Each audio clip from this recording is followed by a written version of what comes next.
Om Ajnanatimirandhasya Jnananjana-shalakaya Chakshurum Militam Yena Tasmai Shri Guruve Nama Nama Om Vishnupadaya Krishna Presthaya Bhutale Srimate Bhakti Vedanta Swami Niti Namine Namaste Saraswate Deve Gauravani Pracharine Nirvishesha Shunyavadi पाश्चात्य देशतारिणे नमो महावदन्याय कृष्ण प्रेम प्रदायते कृष्णाय कृष्ण चैतन्य नामिने गौरतुषे नमः हे कृष्णा करुणा सिंधु दीनबंधो जगत्पते गोपेश गोपिका कांत राधा कांत नमस्तुते तप्त कांचन Gaurangi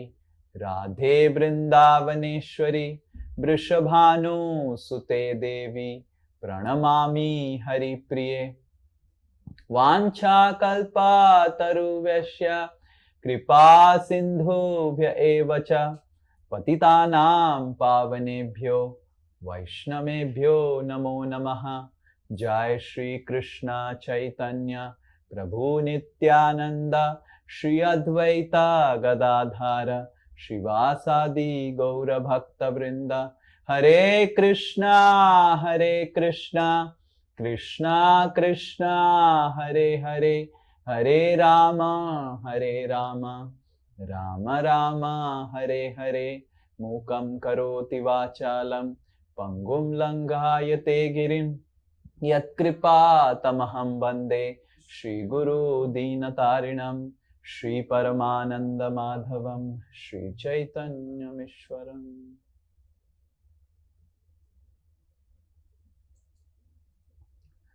One devotee, please repeat after me. Om Namo Bhagavate Vasudevaya.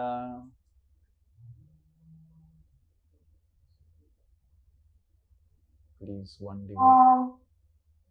Om Namo Bhagavate Vasudevaya. Om Namo Bhagavate Vasudevaya.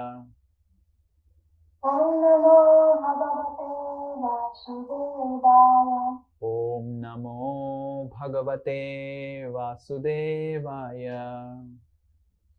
Om Namo Bhagavate Vasudevaya. Reading from 6th Canto, Chapter 11, Text 24. Aham Hare Tava Padaikamula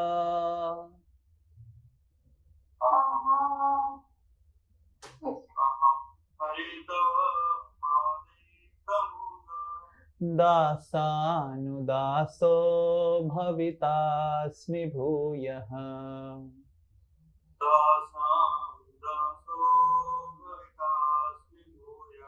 Manasmareta supate gunamste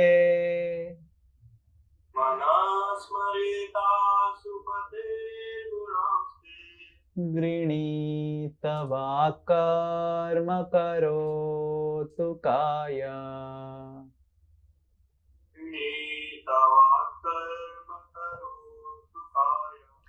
O my Lord, O Supreme Personality of Godhead, will I again be able to be a servant of your eternal servants, who find shelter only at your lotus feet.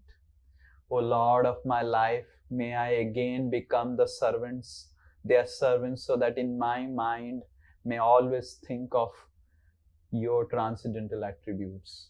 My words always glorify those attributes, and my body always engage in the loving service of your Lordship. Nanaka prishtam na cha paramestya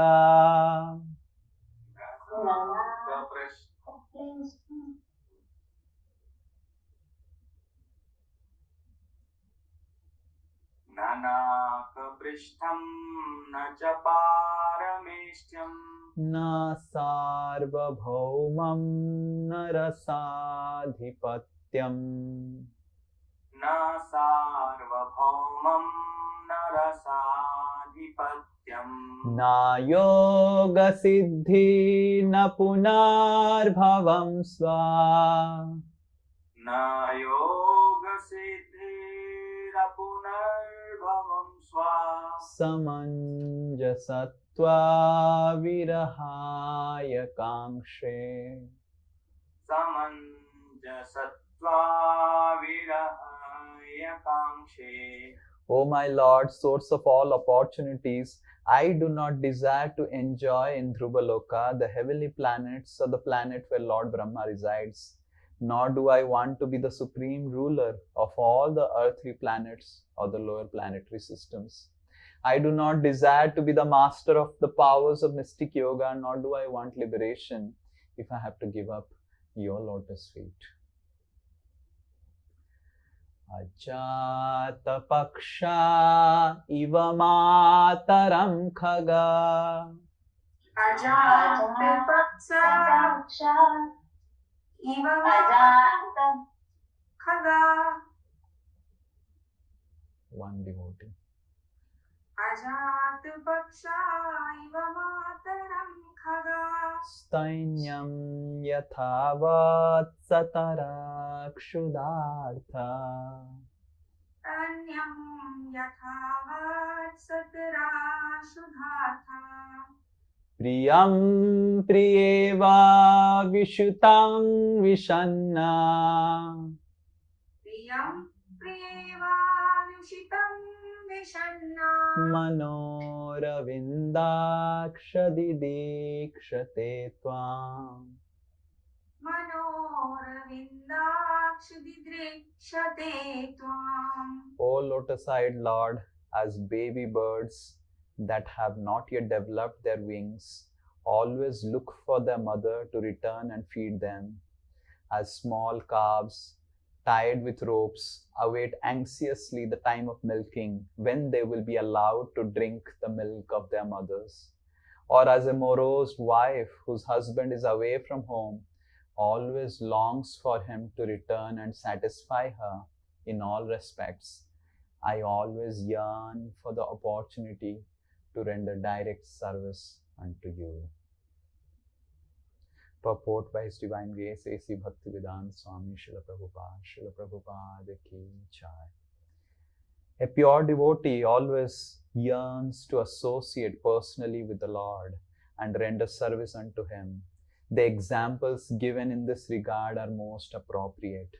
A small baby bird is practically never satisfied except when the mother bird comes to feed it. A small calf is not satisfied unless allowed to suck the milk from the mother's udder. And a chaste, devoted wife whose husband is away from home is never satisfied until she has the association of her beloved husband. Thus ends the book. These verses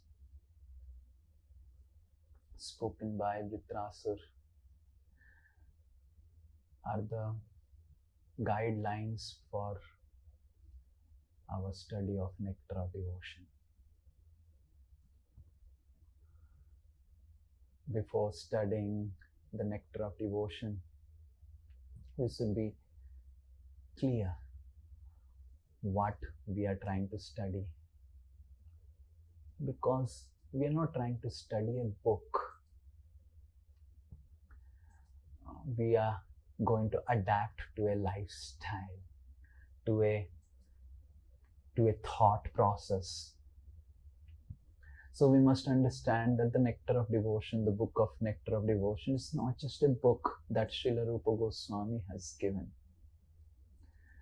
It's a lifestyle, it's a thought process, it's a mentality that we need to transform based on this book. And the example here is Vritrasura, who is walking talking example of nectar of devotion.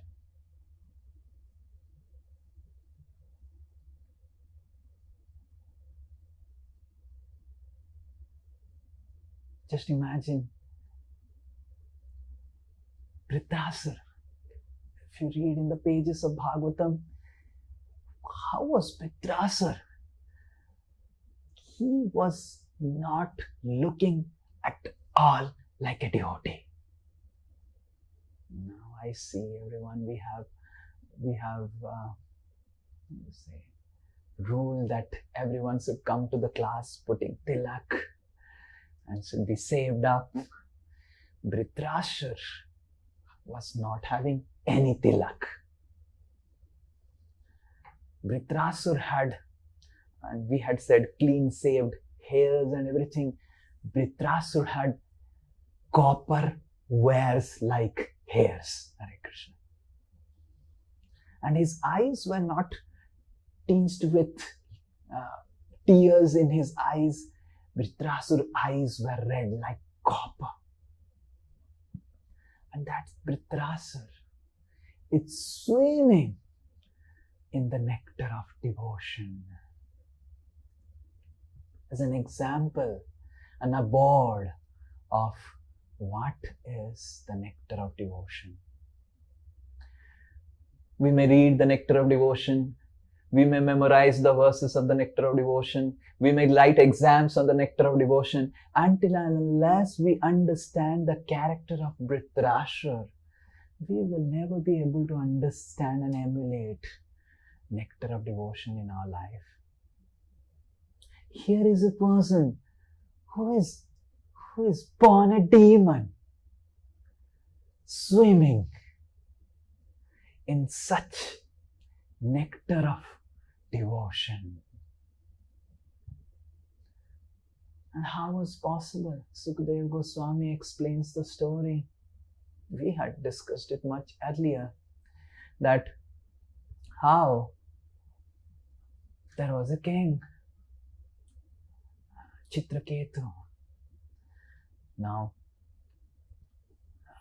Chitraketu, I'm saying how, because now the season of marriages are happening in Dasosmi. So I'm seeing how difficult it is to get married to one person. How difficult the marriage preparations, and people get completely exhausted with the preparations and everything.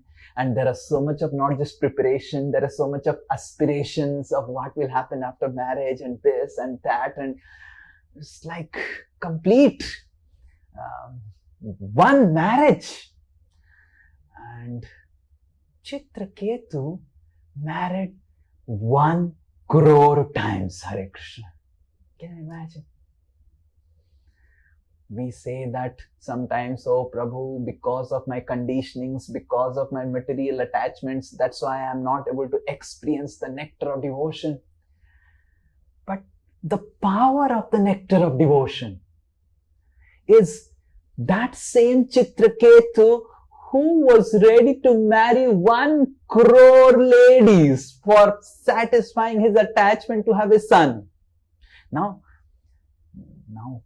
Kalo Sudra Sambhava. Kalyuga, everyone is born Sudra. Now, engineers are Sudra plus plus. Kalyuga, everyone is in Sudras. Now, engineers are like the worst of the Sudras among the Sudras of Kalyuga.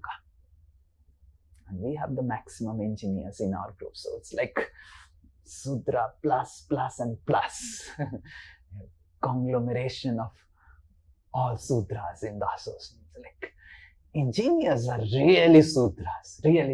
And we have ladies also engineers, so they're Sudranis. And like now, when Sudras, they get married and all, what is, they just do some preparation and they are, and just imagine who is Chitraketu. Chitraketu was the king of the Bhumandala. He was a Kshatriya. He was not just some soldier of Kalyuga who is also a Sudra. He was Kshatriya of, I don't know which time Chitraketu appeared in maybe Satyuga. He was the king of the Bhumandala. how you not have got married just going to a temple and sitting in front of Sri Nitai Das and just exchanging garlands and oh please we'll get married. Not like that. If the Sudras, the engineers could marry like this and make so much of preparation and 4, 5, 6 months of whole exhaustion and preparation, how much preparation Chitraketu would have done for one marriage? How much aspiration he would have? Oh, this lady I am going to marry and she will definitely fulfill my desire to have a son. Hare Krishna. If Sudras of Kali Yuga have to maintain status during marriage, how much Chitraketu would have maintained status? You would not have just married like that. Every marriage that Chitraketu did was the most finest wedding in the entire earth. Hare Krishna. And there was so much of exchange of golds. Maybe the chariot was made in gold, the Bharati came wearing golds, not fake rolled golds, the real gold. With all this attachment that Chitraketu had, with the conditionings Chitraketu had to have a son, it is the same Chitraketu who is now swimming in the nectar of devotion.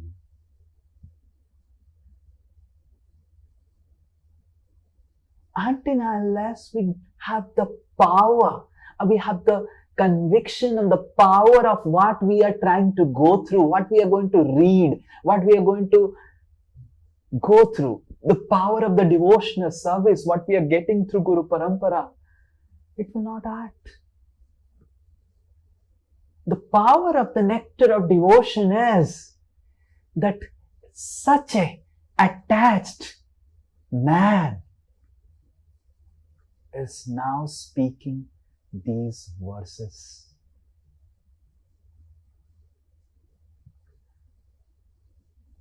Sometimes devotees, when they say that, oh Prabhu, because I am put in these conditionings, I am a householder, I am this and that, because of my conditionings, what will happen to me?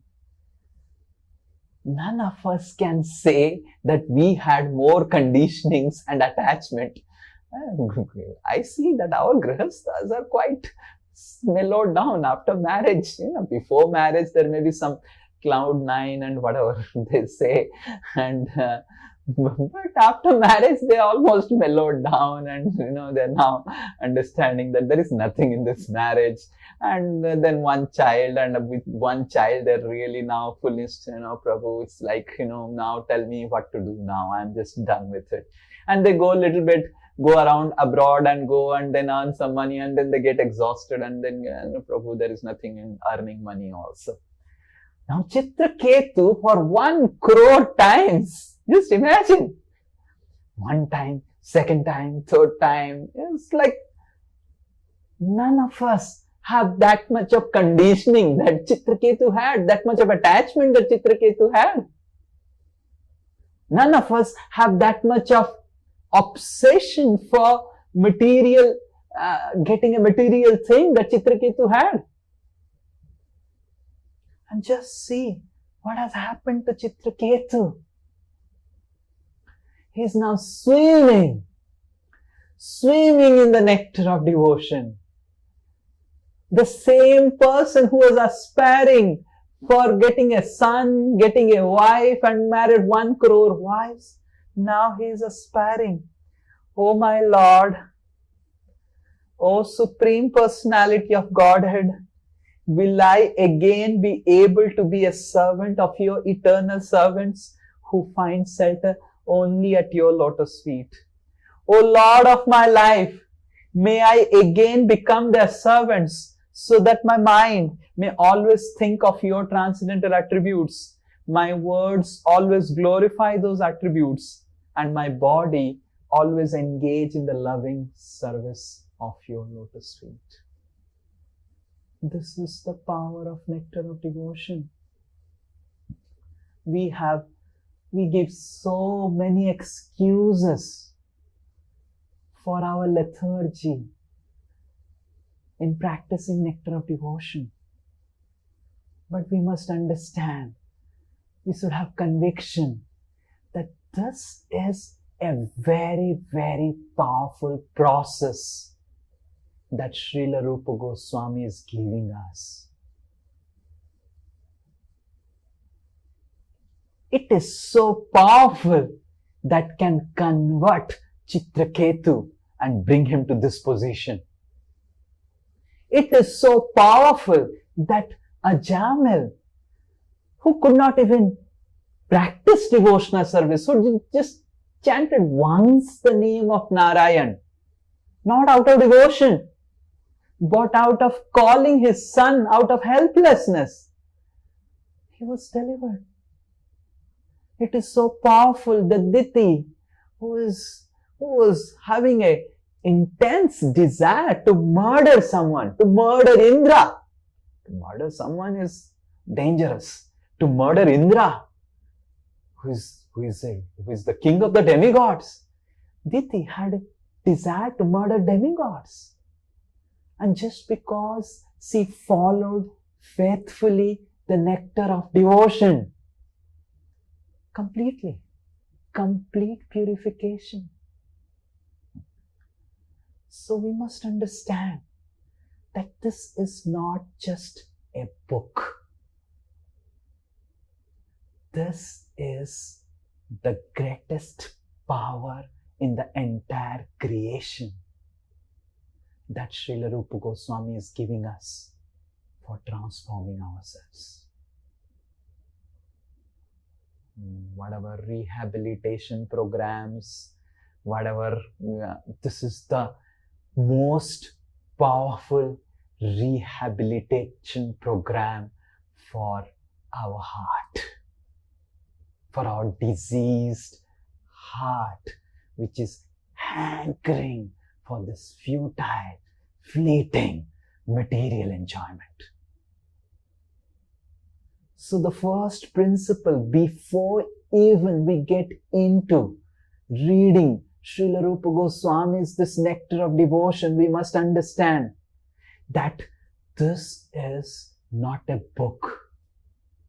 This is the most powerful instrument, powerful technique, powerful method that Srila Rupa Goswami is giving us to rehabilitate our heart, to transform our heart from a diseased condition of hankering for material attachment, material pleasure, to hankering for Krishna's association. O my Lord, O Supreme Personality of Godhead, will I again be able to be a servant of your eternal servants? If you read the prayers of Chitraketu to Angira, oh my dear saint, Chitraketu was praying, oh my dear saint Angira, will I able to become a father? Yeah? One time I married, I could not become. Second time I married, I could not become.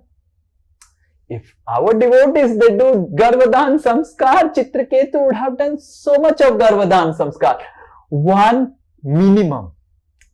One Garvadhan Samskar doesn't ensure that you have a child. So, minimum 1 crore of Garvadhan Samskar. Minimum. Maybe more, right? Because our devotees, they say that, Prabhu, we are trying and trying and trying. I said, where is the baby? Now, Prabhu, we are trying. We're trying. How much they try, I don't know what they try. I'm completely for a sannyasi, it's a completely different subject matter. But they try. So, how much Garvadhan Samskar and how much Chitraketu would have prayed and hankered, oh my Lord, will I be able to get a child in this birth? Minimum 1 crore times you would have prayed. Minimum. No child. And here, the same Chitraketu is now praying, will I, oh my Lord, O Supreme Personality of Godhead, will I again be able to be a servant of your eternal servants who find shelter only at your lotus feet. At your lotus feet. So, nectar of devotion is a power-packed technique. Hare Krishna. So, nectar of devotion is a power-packed technique of really transforming our heart. And we must enter, study, read with that understanding that I am being given by the mercy of Rupa Goswami, by the mercy of the Guru Parampara, the most powerful medicine for transforming my heart, which is attached to the material enjoyment. If Chitraketu could swim, then I can also swim. It's the greatest hope that this nectar of devotion can offer to all the living entities, all the conditioned souls. Srila Prabhupada writes in the introduction or the preface, I don't remember, that this is the one light that can be switched on to brighten everything. To brighten everything. Now, how is it possible? It's not that just you open the pages of Nectar of Devotion and read it. It is possible. We must emulate the example of Chitraketu and Vritrasura while reading this Nectar of Devotion. Because here is an example of the transformative power of the Nectar of Devotion. And we all want to get transformed. Yes, we're not just reading the book, okay, I just completed and got the marks. We're reading this book for transforming ourselves. And what is the power of the Nectar of Devotion? How could Chitraketu transform? Now, Chitraketu, when he was not getting, and finally Angira blessed him with its son. You know the story we discussed previously.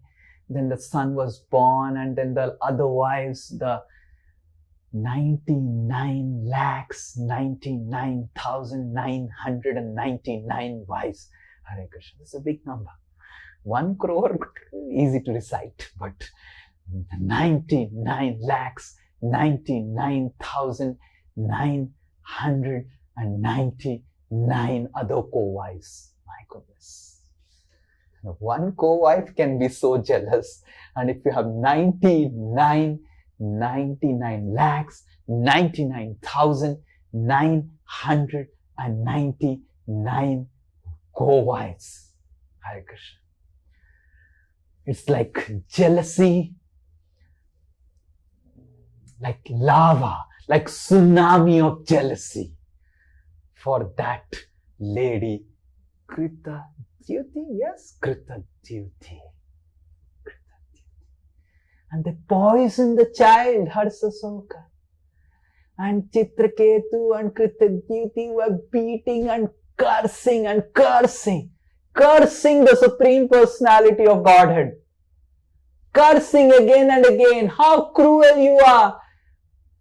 The Providence, oh the Supreme Lord. Now Chitraketu is praying like this, oh my Lord, oh Supreme Personality of Godhead, I'll be able to become your servant.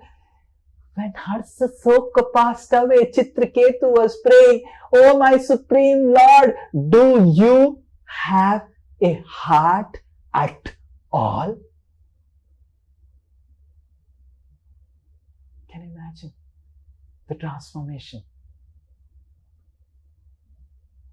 Do you really have compassion? Do you really feel pain when you see people suffering? in this world we find even a normal person, even a murderer has love for the child. And how could you be the creator of all of us, be the merciless murderer of my dearmost son? Like this, Chitraketu was cursing the Supreme Lord, and the same Chitraketu is hankering when I will get the association of my Lord. And then Chitraketu, again Narad Muni comes and Angira comes and Narad Muni gives him the mantra in just 7 days by chanting the mantra. This is the power of devotion. Chitraketu meets Sankarshan, and now Chitraketu is a transformed person. And now with all his wives, so many wives he had, now he's not having romantic exchanges with his wife and doing honeymoon, and now he starts glorifying Srimad Bhagavatam along with his wives. And he comes to meet Lord Shiva, who is with his wife. Only a person who is married can understand the predicament of another person who is married. Right? Sannyasis cannot understand. Sometimes our devotees, they say, Ki Prabhu, why he is getting married? I said, I don't know as a brahmachari why he is getting married. Prabhu, I have told him not to get married. One brahmachari, he got married. And then he was given a lot of services, and then he was involved in BVT. And when I was in BVT, then I had called him that this is required and this has been told by Dayaram Prabhu. And then he didn't say about BVT. He asked me the first question, Prabhu, are you still a brahmachari? I said, yes, do you have any doubt? I am still a brahmachari. Prabhu, forget about BVT. I think that day he would have definitely got a fight with his wife, definitely. And in the morning, it was just 9:30 after the Bhagavatam class, I had given him a call. And he said, Prabhu, forget about BVT, forget about everything. I am going to tell you the most amazing secret. I said, please, go ahead. Prabhu, please don't ever get married in life. I said, till now, I do not have any desire like that. But if ever I get desire, then definitely I'll be the first person to call you to understand the details of the married life. He said, Prabhu, if at all a tinge of desire you have for marriage, call me. I will tell you, don't get married. Now he's got married. He's a brahmachari. He was in ashram.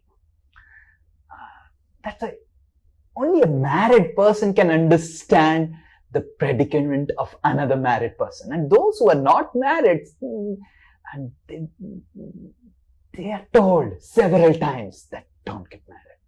Prabhu, you are well off nicely. But they get married. Hare Krishna, right? And after marriage, both are now friends. So Chitraketu is devotee of Lord Sankarshan, and Lord Shiva is the devotee of Lord Sankarshan, and both are married. And being married, they understand. So nice dealing with the wife. And Chitraketu is roaming around with so many wives and chanting Hare Krishna, and Lord Shiva is husband plus. Just imagine.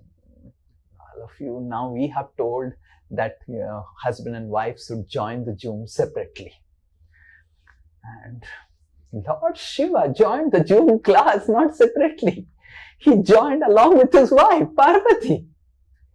And not that he was joined at a time. Parvati was sitting on the lap of Lord Shiva, and Lord Shiva had joined for the Zoom class. Hare Krishna. And many were online, many were offline. and Parvati was embracing Lord Shiva. When Lord Shiva would speak some words and close his eyes, Parvati would embrace Lord Shiva to give him that inspiration to tell that verse nicely. And this class was being attended by sannyasis. Narad Muni was sitting. Hare Krishna. Can you imagine? This is only Lord Shiva can do this. And Chitraketu, who is also surrounded by other ladies, he said, wow, just see my friend, the devotee of my Lord Sankarshan, the power of my Lord, the power of devotional service to my Lord. I am not even holding my wife. This person is holding and embracing his wife. And completely transcendental. Wow. But Mother Parvati did not take this humor in the right way.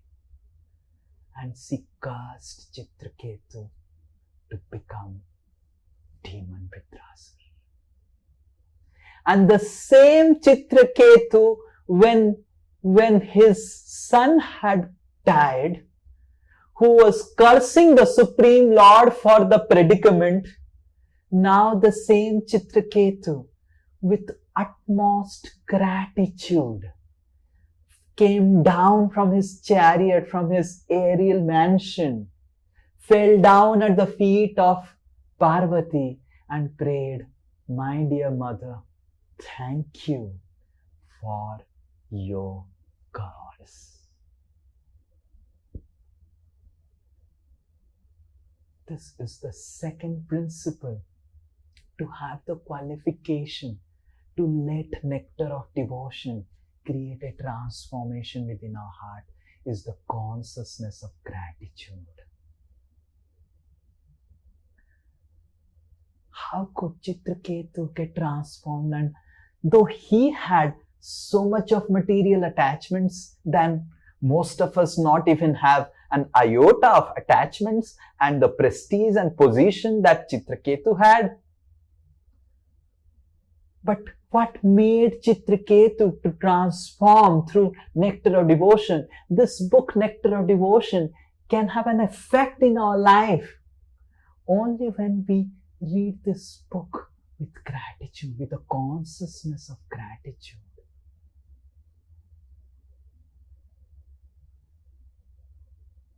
Gratitude, grateful that Rupa Goswami has given this book. Grateful that this is the only way that I can go back to Godhead.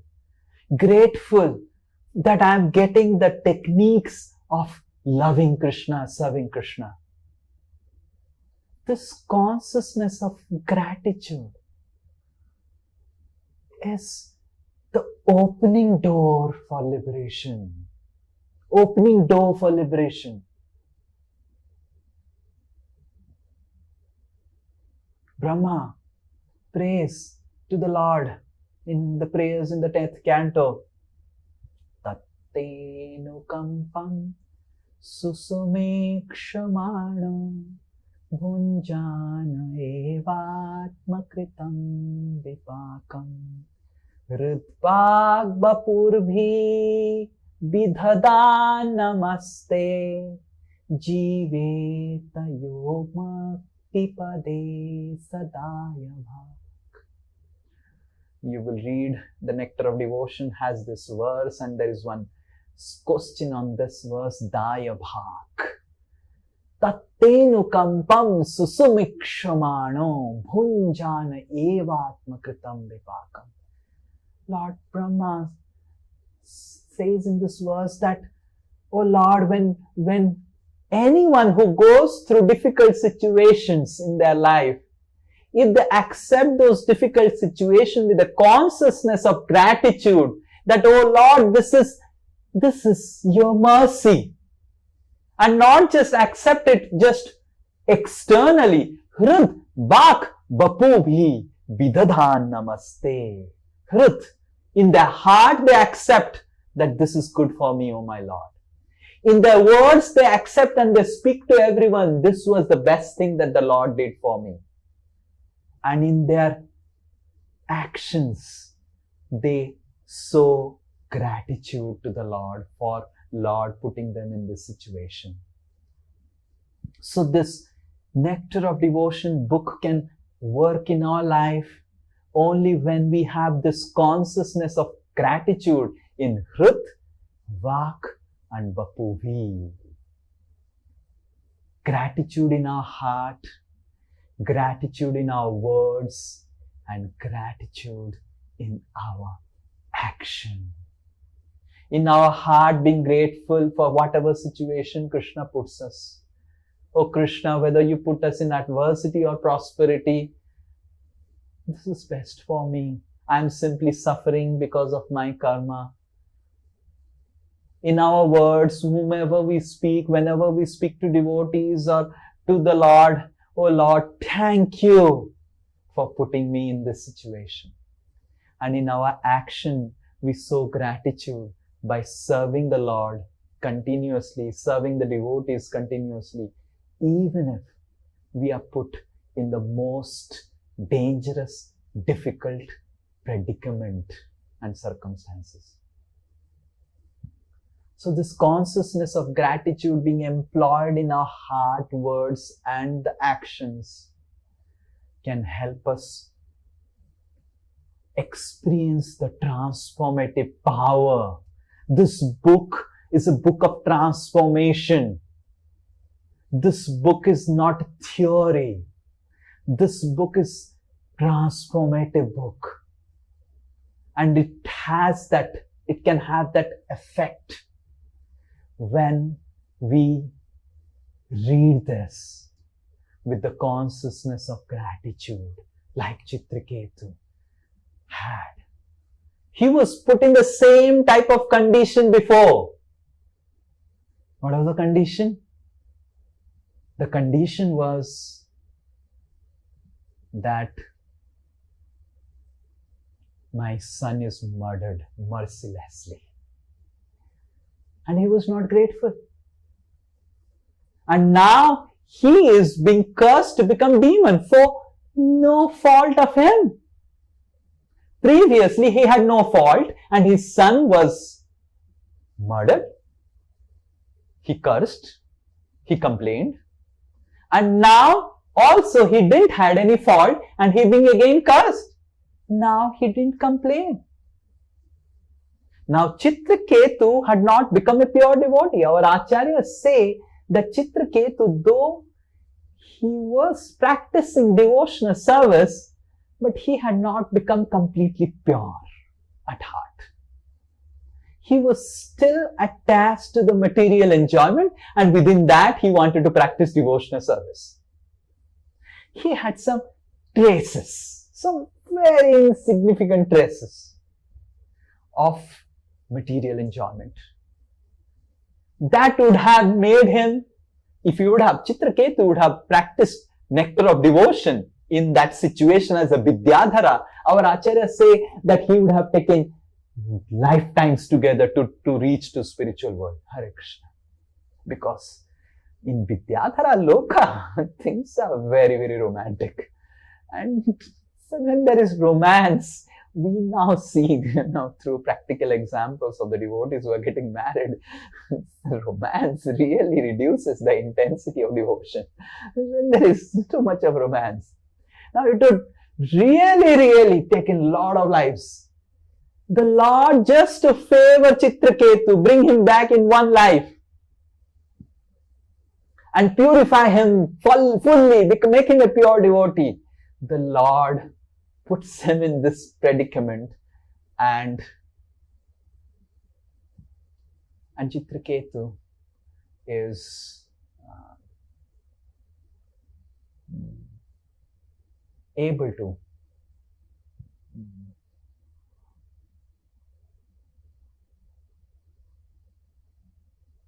have the right consciousness in this predicament. He is able to maintain the consciousness of gratitude. So this nectar of devotion will be able to purify our heart only when we maintain this consciousness of gratitude for every situation that the Lord puts us in. Every situation is orchestrated mercifully by the Supreme Lord to bring us back to His lotus feet. And with this consciousness, the nectar of devotion can work in our life, can really have an effect in our life. And then Chitraketu becomes a demon, Vritrasura. Hare Krishna. Now, our devotees, when they go to offices, when they do management, and then they have to deal with their CEOs and the boss and the materialistic people in the companies, then they say, Prabhu, because I am put in this materialistic association, that is why I am not able to become intense in my devotional service. Hare Krishna. Now, Vritrasura, think about him. He is not associating with CEOs of a multinational company. He is not associating with alcoholics. He is associating with full-fledged, fully realized demons. Hare Krishna. Fully realized. There is no doubt about that demoniac mentality. Vritrasura is put in a situation like most of us are in.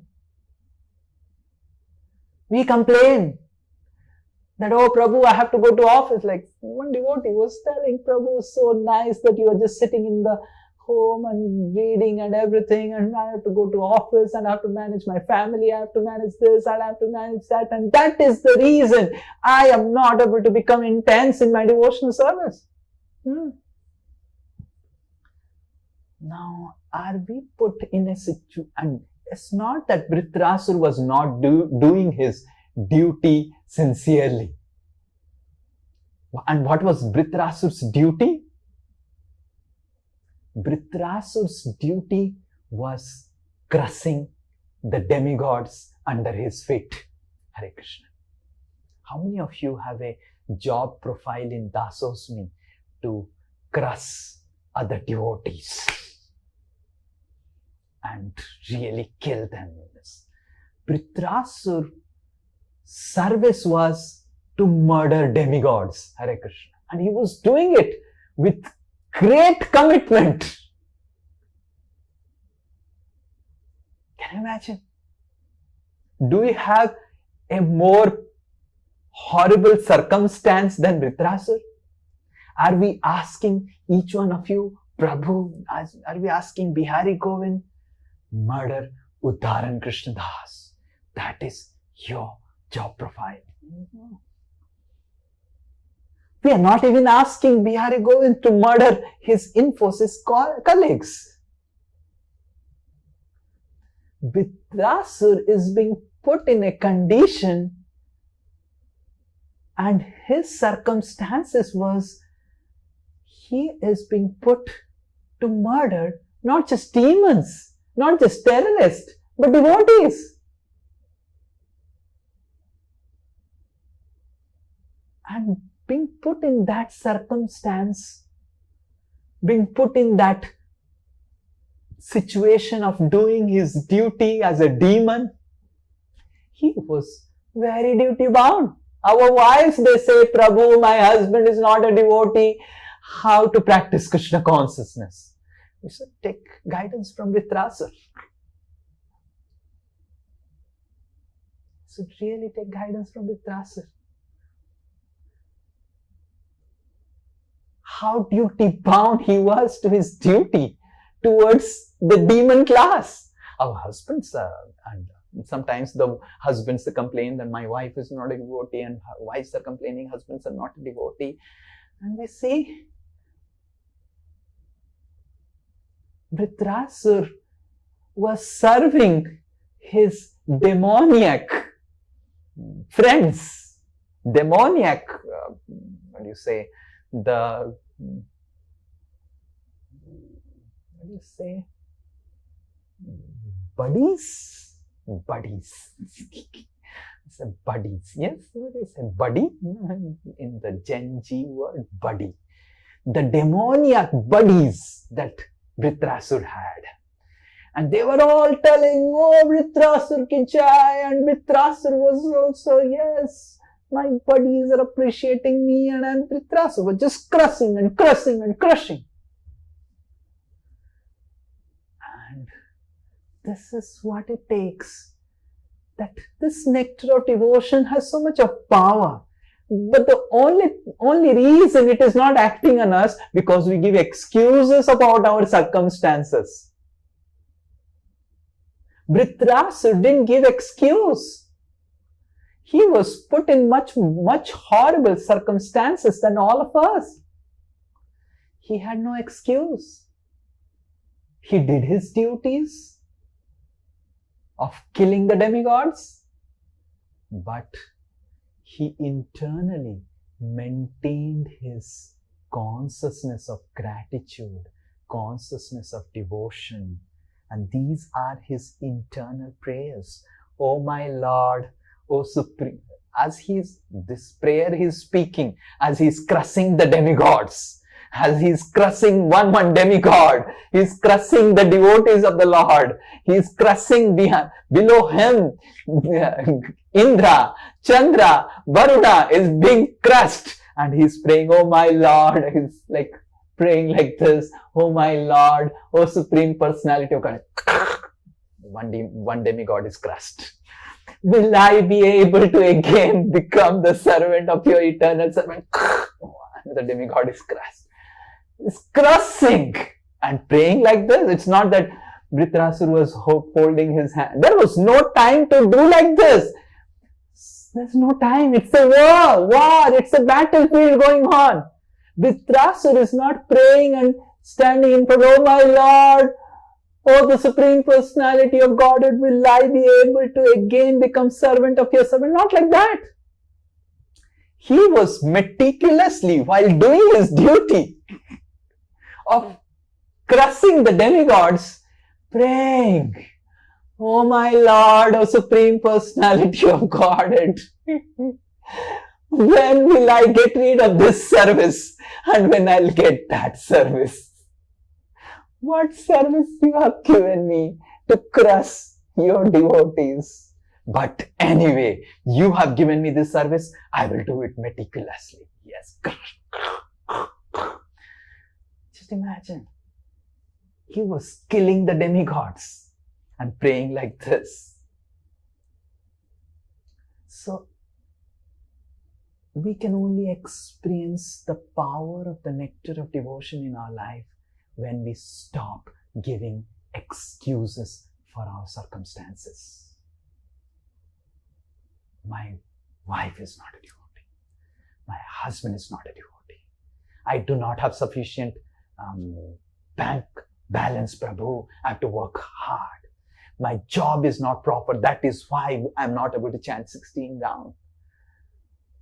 Job is never an excuse for chanting 16 rounds nicely. Health is never an excuse for chanting 16 rounds nicely. All this are simply excuse because we don't realize the power of the nectar of devotion, the power of surrendering to the spiritual master. In the nectar of devotion, one of the most, like you will read the entire nectar of devotion, I have put a question where Srila Prabhupada says, this is the heart of the nectar of devotion. Or I think this is the secret of the nectar of devotion, more precisely. What is? Adau Gurupadashray, surrendering to the instructions of the spiritual master. So that's the power. We may read the book. as a book theory. Oh, I completed Nectar of Devotion, did all the questions. I am a Bhakti Sastri lady. Sastrini, Sastri. But we understand, if we read and not just read, understand and realize the power of surrendering to spiritual master. Chitraketu surrendered to Narad Muni and didn't give excuse. He realized the power that it is possible. So in every circumstance, he was able to practice nectar of devotion. In the circumstance of a battlefield, now Arjuna's battlefield and Vritrasura's battlefield, it's different. Vritrasura didn't have time even about chanting 16 rounds. His only devotional service were these 4 verses which he was reciting again and again while doing his service. Aham hare tava padai kamula, and then he's cursing. He was not even sending arrows. He was cursing and cursing. His principle was just curse everyone. He was so big.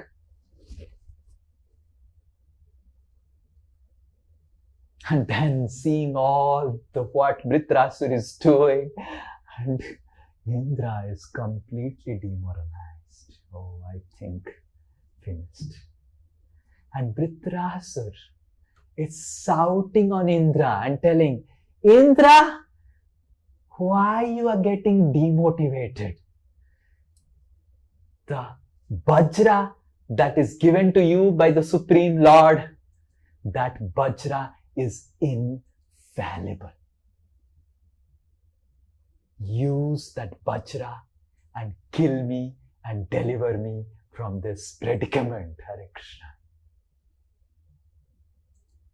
And enjoy your heavenly planet. And let me enjoy association with the Supreme Lord. The next principle by which nectar of devotion can have a transformative effect in our life is conviction on the words of nectar of devotion. Why could Vritrasura do like this, transform like this? Because he had such strong conviction. Now Indra is a demigod and Vritrasura is a demon. Indra was so demoralized, though the Vajra was given to him by the Lord.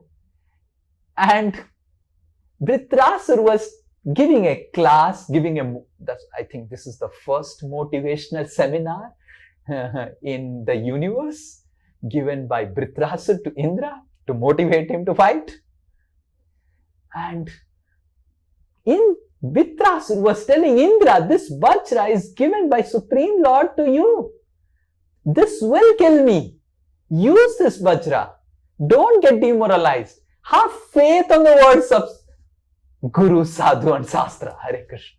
This is what Vritrasura, the demon, is telling to a demigod. Have faith. Have conviction that this nectar of devotion will work on you. So Vritrasura could transform through nectar of devotion because he had conviction that this nectar of devotion is the words of Guru, Sadhu and Sastra, and this is the words of the Supreme Personality of Godhead. It is infallible. Infallible.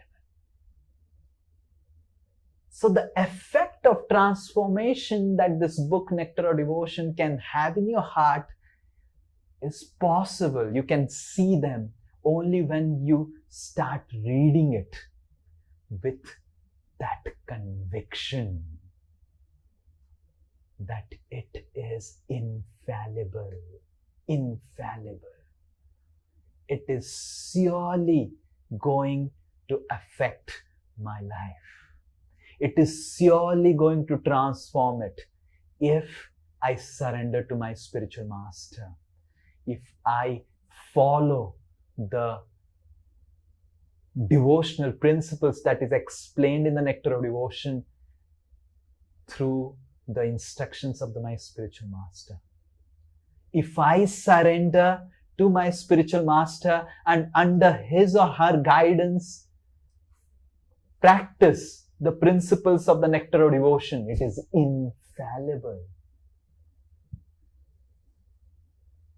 The Supreme Lord gave instruction to Indra to go to Dadichi and get his bones. And the same Supreme Lord is giving this Nectar of Devotion through Rupa Goswami and through my own Gurudev. If I have faith on how to apply the Nectar of Devotion in my life, if I consult my spiritual master of how do I apply this Nectar of Devotion in my life and get practical guidance, then this is infallible. Infallible. Infallible. Most of the times we do not have faith on the words of the spiritual master. But understand, Krishna empowers the spiritual master. I have personally seen. I could, this is not to scare you, this is not to scare you. I could read the minds of everyone now, Hare Krishna. You can't, and I know when the people are approaching me, they're coming with something and they're speaking something, and I know what they're thinking and I know what they're speaking, and they feel that, oh, I spoke something and I hide something, and Prabhu doesn't know. I'm telling you, I know before you even know it. Hare Krishna.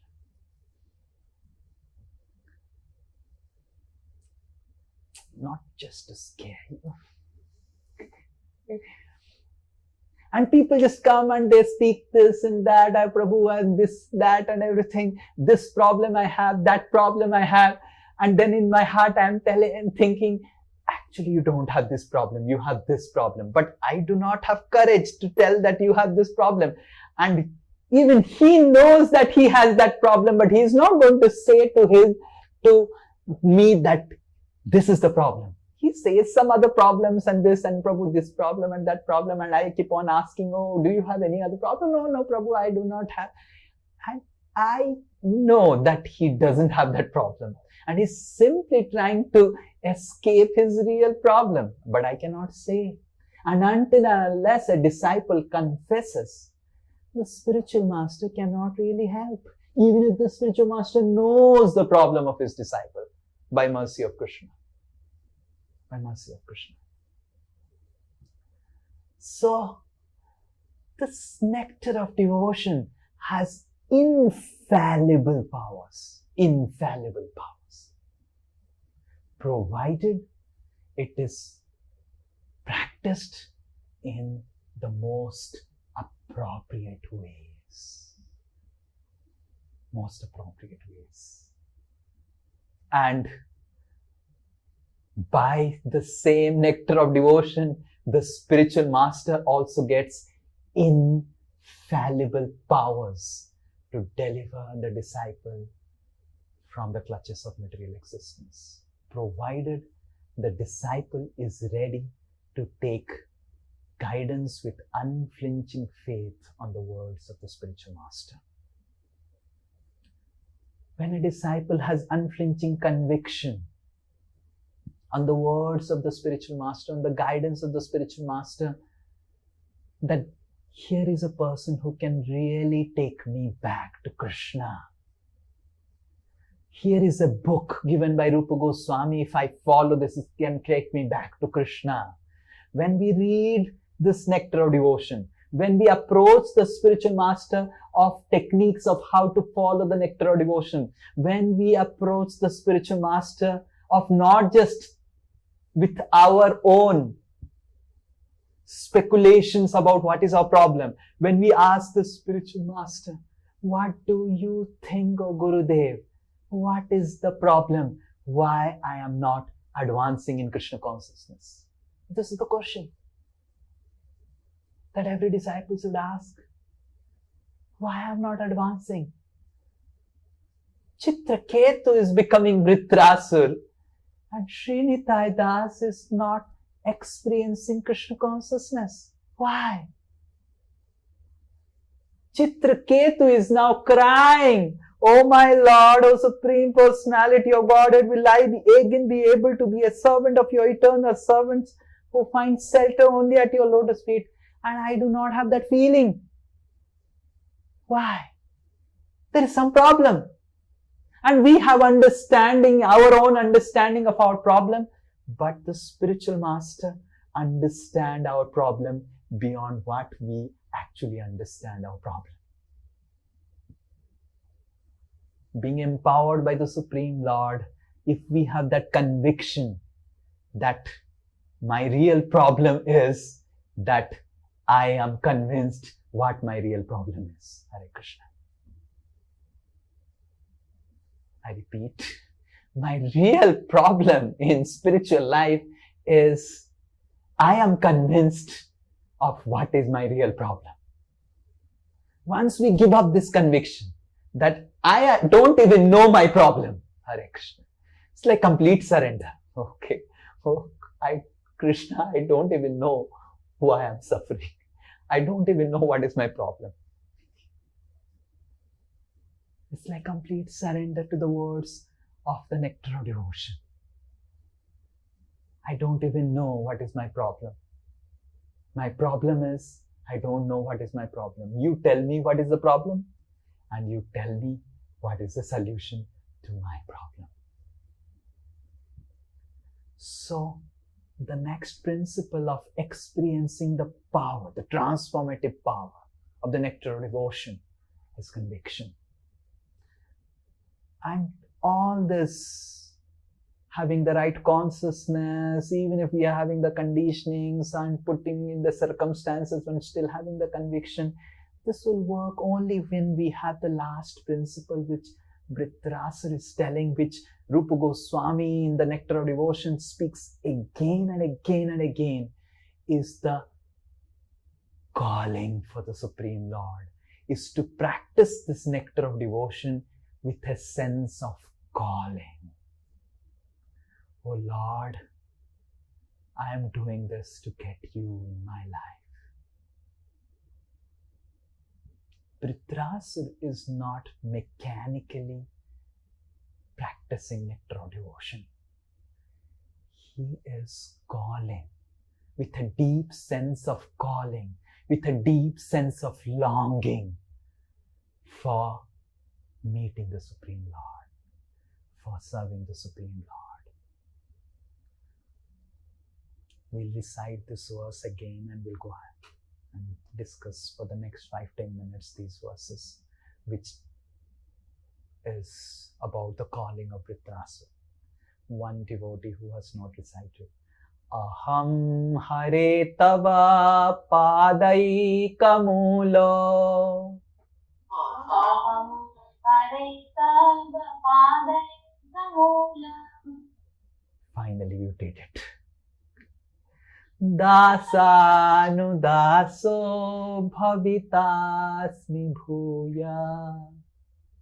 Dasanu daso bhavitasmi bhuya. Manasmareta supate gunamste.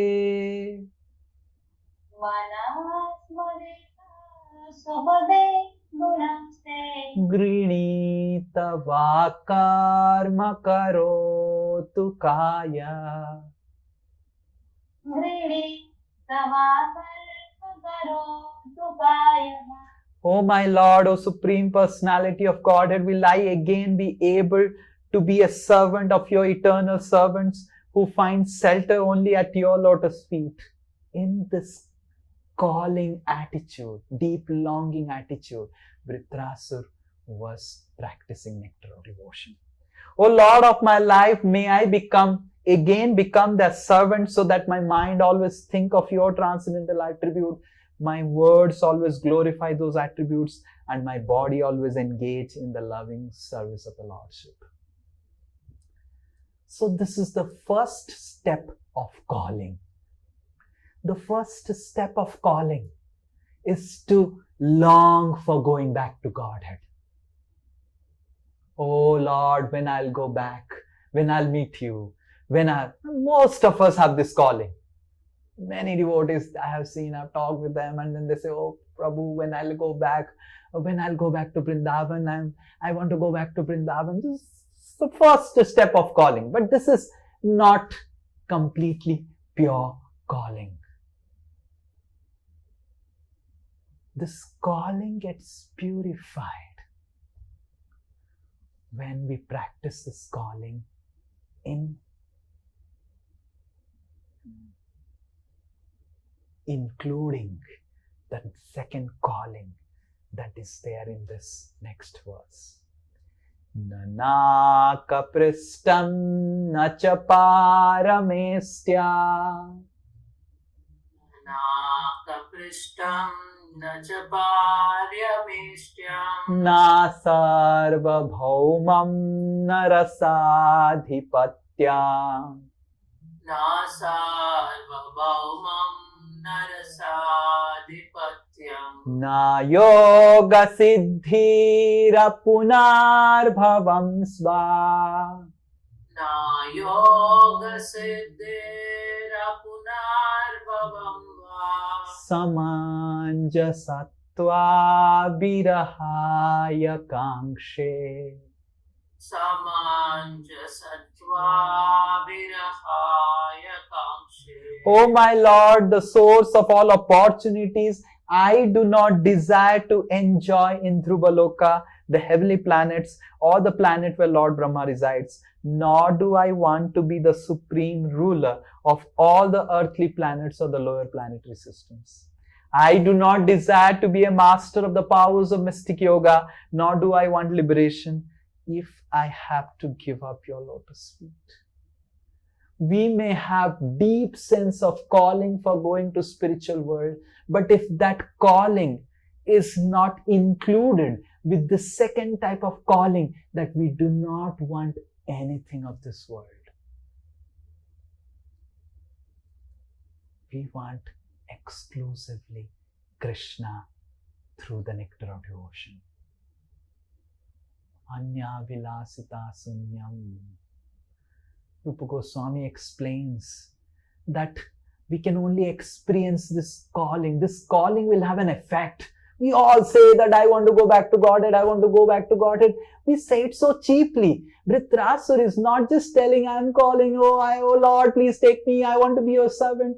Vritrasura is calling that, oh Lord, I want to be your servant, and I do not want to be in material world being servant of anyone. I do not want to be in Dhruvaloka. I do not want to be in Satyaloka. I do not want to be Swargaloka. I do not want to be in Janaloka, Maharaloka, and in any of the lokas. I want to be only in Goloka. I do not want even a tinge of material enjoyment. Not just calling for spiritual residence along with the Lord's service, but calling, hankering, longing that I do not want to enjoy my senses, oh my Lord. I do not want to enjoy the association of my relatives. I do not want my relatives. I do not want my wealth. I do not want my home. I do not want my husband. I do not want my wife. I do not want my children. I do not want anything of this world, oh Lord. I just want you. When our nectar of devotion study is having these two types of calling, not just calling, oh, I'm reading nectar of devotion to go back to God. You may read for millions of lifetimes, you may stay here. I am reading to go back to Godhead, and I am reading with a calling that I don't want anything in this world. I do not want anything in this world. I do not, because even the demigods are devotees. Vritrasura is praying that, oh, I was already a devotee in Vidyadhar Loka. Oh Lord, please don't give me again Vidyadhar Loka, because again I will find faults in Lord Shiva. I don't want to stay in this material world. It is a dangerous place, oh my Lord. This is not a place to remember you, oh my Lord. This is a place designed to forget you, oh my Lord. I do not want to be here in this material world. It's not that Vritrasura is praying, I want to be in spiritual world. He's praying also that he doesn't want to be in material world, because this material world is designed, oh Lord, to forget you. And that's how in the first calling he is telling, oh Lord, my Lord, oh Supreme Personality of Godhead, will I be able to become a servant of your eternal servants who find shelter at your lotus feet? Will I be able to remember you? Will I be able to engage in service of your lotus feet? But then Vritrasura is praying that this is not possible in this world. I already have that experience when I was a Vidyadhar. Vidyadhar Loka is a Swarga Loka. And I already had that experience. And now already, though I was practicing devotional service, singing about the Supreme Lord in the Vidyadhar Loka, the world, material world is designed in such a way that there is always danger in forgetting the Supreme Lord. Oh Lord, I don't want to be in danger again. Samanja Sattva Virahaya Kangshe. I don't want to give up again, Virahaya. I don't want to give up your association. This material world also promises your association in Swargaloka. In Swargaloka there is Vamandev. In Brahmaloka there is Sahasraksha, Sahasra Purusha. In different lokas there is the Supreme Personality of God. And in heavenly planets, the Supreme Lord doesn't remain as a deity. Vamanadev comes and he extends his hand like this, and Indra offers the offering on Vamanadev's hand, and Vamanadev personally eats in front of Indra like that. But Vritrasura does not want that experience in heavenly planet, because this material world is designed to fail. Our devotional service can never succeed in this material world. It is designed to fail our devotional service. There is a constant struggle to succeed in our devotional service in the material world. And that's how devotees like Vritrasura aspire that, oh my Lord, I want to go back to you and not practice this nectar of devotion in this material world. I already have that experience, and I am seeing how these demigods, they are not able to give up the attachment for the material enjoyment. But these two calling can only happen in our life when we have this third type of calling for the calling. Sometimes as devotees, we feel, oh Prabhu, you gave us such a nice class on calling, but I don't have calling. I have calling for my wife. I have calling for my husband. I have calling for my nature calling. Nature's call. And I have calling for everything, but I do not have calling. Now Vritrasura is calling for the calling. One time, one disciple of Srila Prabhupada went to Srila Prabhupada and asked Srila Prabhupada, how do I go back to God? In this life, I want to go back to God. And Prabhupada didn't reply anything. And then again, he was in the morning walk, and after the morning walk, Prabhupada was supposed to leave. And then the disciple was feeling, why did Srila Prabhupada not answer? And then again he went, and Prabhupada was just about to enter the car. And this disciple asked, Srila Prabhupada, please tell me, I want to go back to God in this life. What do I have to do? Srila Prabhupada said one word, desire, calling. But unfortunately, in our heart, the desire for the desire doesn't come. And that's how Vritrasura is calling for that calling. Oh Lord, I want to call you, and please bless me that I can call you for that calling. He is calling for that calling. He's calling for that longing. He's longing for that longing. Ajata paksha iva mataram khaga. Ajata paksha iva mataram khaga. Stainyam yathavat satarakshudartha. Tanayam syatava sarashudasra. Priyam priyeva vishutam vishanna. Priyam priyeva vishitam vishanna.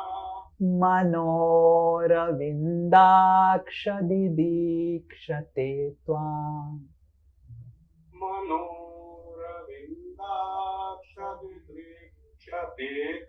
O lotus-eyed Lord, as baby birds that have not yet developed their wings always look for the mother to return and feed them, as small calves tied with ropes await anxiously the time of milking, when they will be allowed to drink the milk of their mothers, or as a morose wife whose husband is away from home always longs for him to return and satisfy her in all respects, I always yearn for the opportunity to render direct service unto you.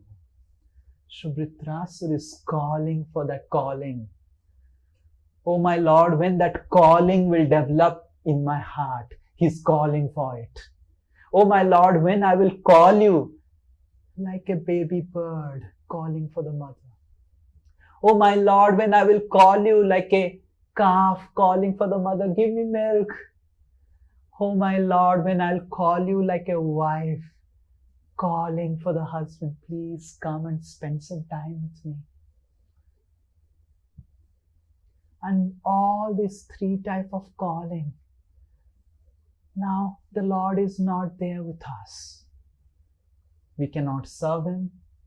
We are put in a condition of material condition, the material world, and we do not have the calling also. And Vritrasura is considering that he doesn't have the current situation to really experience the Supreme Lord.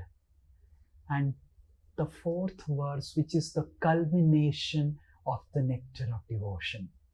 If we want to study the nectar of devotion, this fourth verse that Vritrasura is singing and praying is the culmination of the nectar of devotion. Everything culminates with this prayer.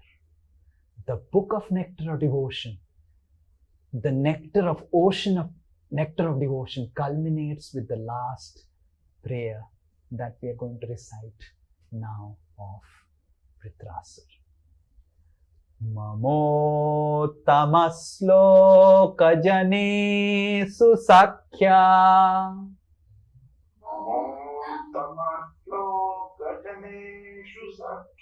samsara chakre भ्रमता स्वकर्मभिः samsara chakre भ्रमता स्वकर्मभिः त्वन्माययात्मात्मजदारगेः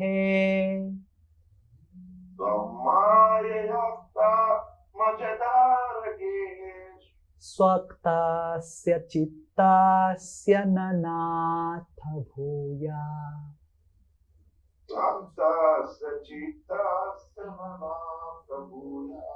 ममोत्तमश्लोकजने सुसाख्या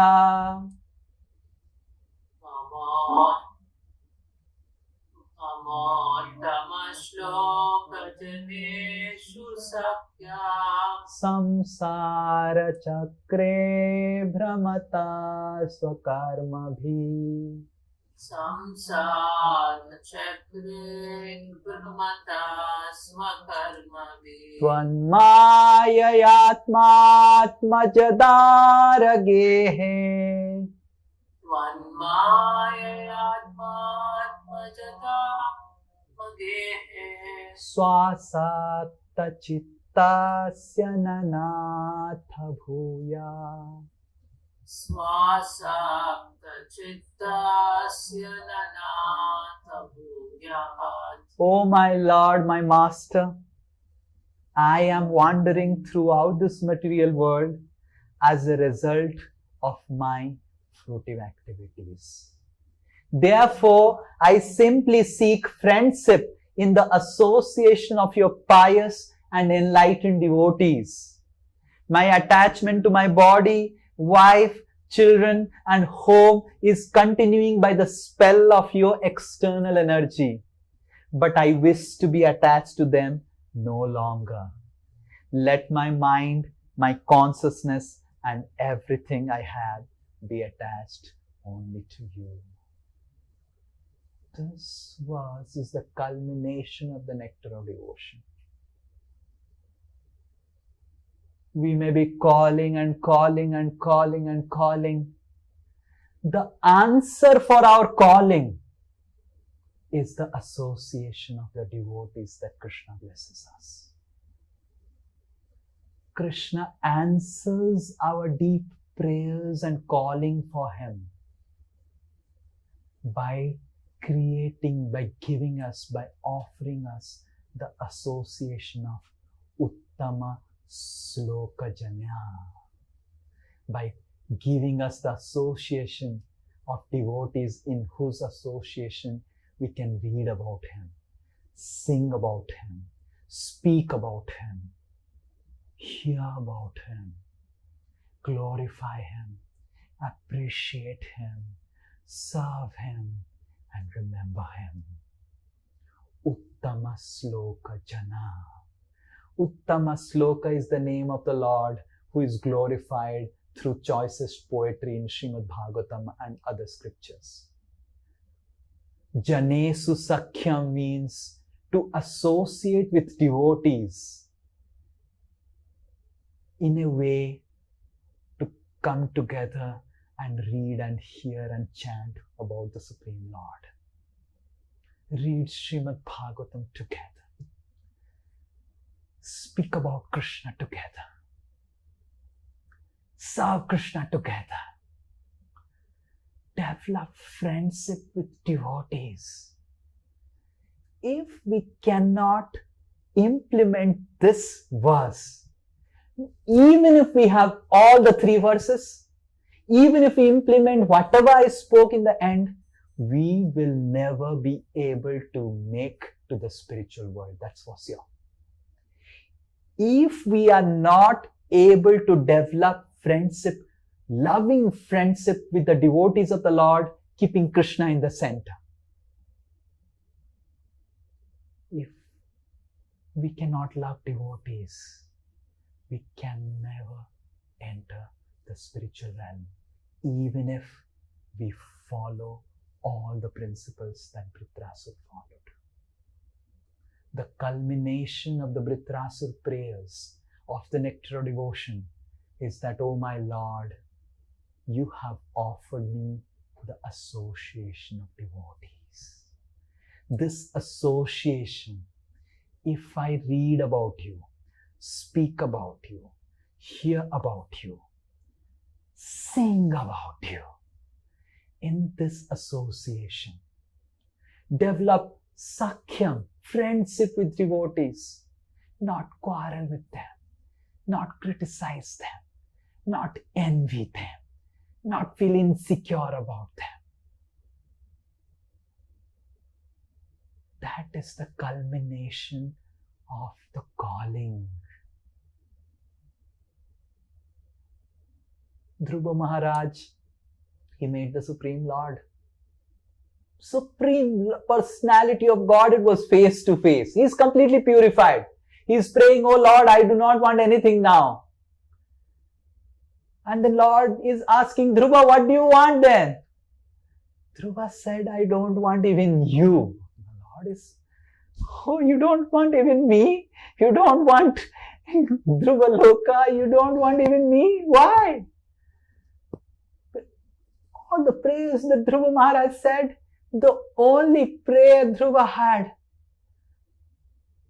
was Bhuyad Ananta Mahata Amala Sayana Yonanjashamurvalena Vashanam Bhavati Neshe Bhavat Gunakatha Mritapana Bhakti Muhu Pravavata Tvai me prasanga Bhuyat Ananta Mahata Mamala Sayana. Oh my Lord, I just want prasanga. I want friendly association of devotees with whom I can do bhakti muhu, glorify you, read Srimad Bhagavatam with them, speak about you to them, sing with them about your glories, serve you in their association. This is the culmination of the calling. Whether Krishna has given us all other things or not, somehow, though we are not qualified, Krishna has given us this opportunity of being with the loving devotees, developing friendship with the devotees. If we have some problems with the devotees, confiding with the devotees and solving all the problems and developing the friendship with devotees is the culmination of the calling. And this is what will create the transformation of Nectar of Devotion. Nectar of Devotion is not a book. Srila Rupa Goswami has written the words of the Supreme Personality of Godhead in this book. And it will have that necessary effect when we develop, when we practice it in the association of loving, friendly devotees, and we make friends with devotees. And when we practice this Nectar of Devotion not alone, Bhakti Yoga is not Jnana Yoga. Bhakti Yoga is practiced with this intense calling of being in association of devotees. When I will associate with Krishna's devotees, when I will sing with them, when I will make some prasadam for them and give them, and when they take it and they will be happy, that will be my happiness. When I will read Srimad Bhagavatam with them and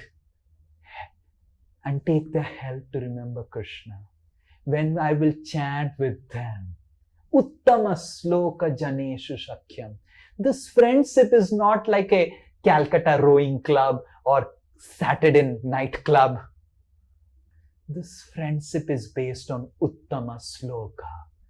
This friendship is based upon reading Srimad Bhagavatam, distributing prasadam, taking prasadam, serving the devotees, reading with them, singing with them, going to yatras with them, making prasadam for them. It is very easy to make prasadam for Guru. Yes, today I was very, very happy. Our Karan and Vishnupriya, they had gone to Mayapur, and I said, what are you doing there? I had called Karan for some appointments and all. On Monday I have some appointments, and then I said, where are you? And then he said, oh, this and this. And then Karan said, today is, I think Vishnupriya said, today is the birthday of Shrujana Mataji. I said, oh, who is this Shrujana? And Sunita Wali Mataji has sent a Ekadasi cake for her. I said, wow, this is really special. This is practical application of Nectar of Instruction. She is following Nectar of Instruction. Bhonste bhojayate chaiva. Now, Shricana is not a part of our congregation. And just one or two times, Sunita Bali would have associated with her in the Puri Yatra and maybe in the this time in the Govardhan Eco Village training and everything. But this is Uttama Sloka Janeshu Shakyam. Sometimes it is easy to feed devotees, but we should also understand that not just prepare prasadam for devotees. Read with devotees. Read Srimad Bhagavatam with devotees. Sing with devotees. Glorify Krishna and the spiritual master in association of devotees. Go to yatras with devotees. Appreciate other devotees in association of devotees. Long for the association of devotees. This calling for the association of devotees is the culmination of calling because it can create all other types of callings in our life. This calling, that when will I? Vritrasura is in the beginning of the calling is calling for the Supreme Lord, but he realizes that I don't know whether I'll really be able to reach. Let me edit my prayers. Vritrasura edited his prayers and made the culminative prayer, which is the culmination of the nectar of devotion. This prayer of Vritrasura is the culmination prayer, culmination of all calling, because this can create all auspiciousness in our life. This calling, longing to read with devotees, chant with devotees, sing with devotees, read Srimad Bhagavatam with devotees, chant with devotees, go with devotees in the yatra, serve the devotees, take prasad from devotees, laugh with devotees, joke with devotees, serve the devotees, cry for the devotees association. Devotees are be all and end all of the nectar of devotion. And not having an official, sometimes we have an official representation as a member of the Dasos. Official, I am also a member. To have a heart-to-heart connection with devotees and to have longing for the devotees is the culmination of the calling of the nectar of devotion. So please understand, don't see it as a book, see it as a thought process, as a consciousness. And only when then this book can have that transformative power that had in the life of Vritrasura, who was Chitraketu and now Vritrasura. Thank you very much. Sri Rupa Goswami ki jai. Sri Bhakti Rasamrita Sindhu ki jai. Sri Vritrasura ki jai. Chitraketu Maharaj ki jai. Srimad Bhagavatam ki jai. Are there any questions?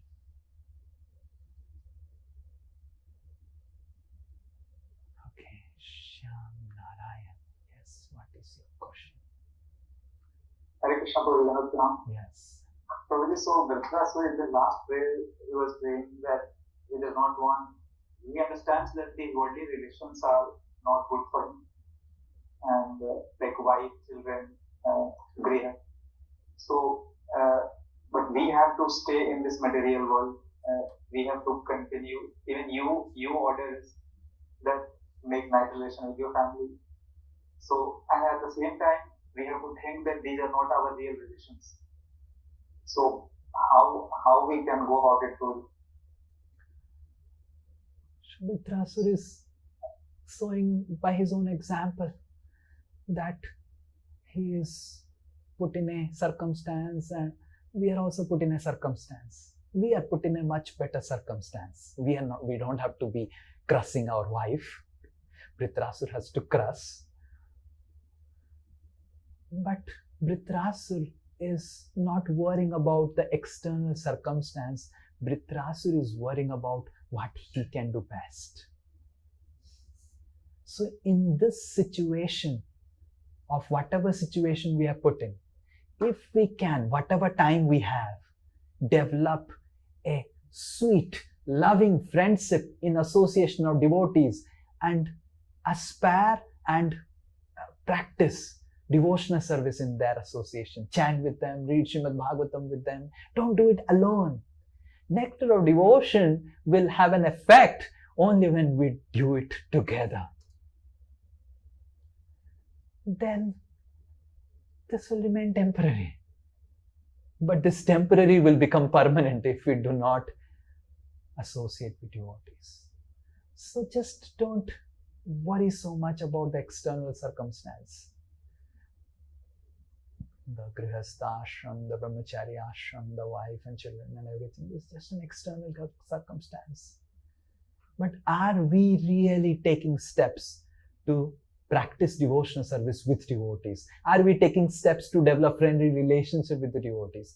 Are we developing a heart-to-heart connection with devotees? Then our heart, which is so much connected with the material world, will find its disconnection. Right now, our heart is being torn apart by the connections of the material world, by the material relationships. But when our heart is torn, longing for the devotees association, then automatically the attachment and association, everything will leave. So we do not have to worry about that. We have to worry what he is telling. Mamo tamaslo kajaneshu shakhyam. We just have to worry to develop loving friendship centered around Krishna with the devotees. All other things will manifest in our life. Yes? Yes, so just to add, if our family are devotees, like family members are devotees, so are we hiding, our material relation with, that we are practicing with devotees?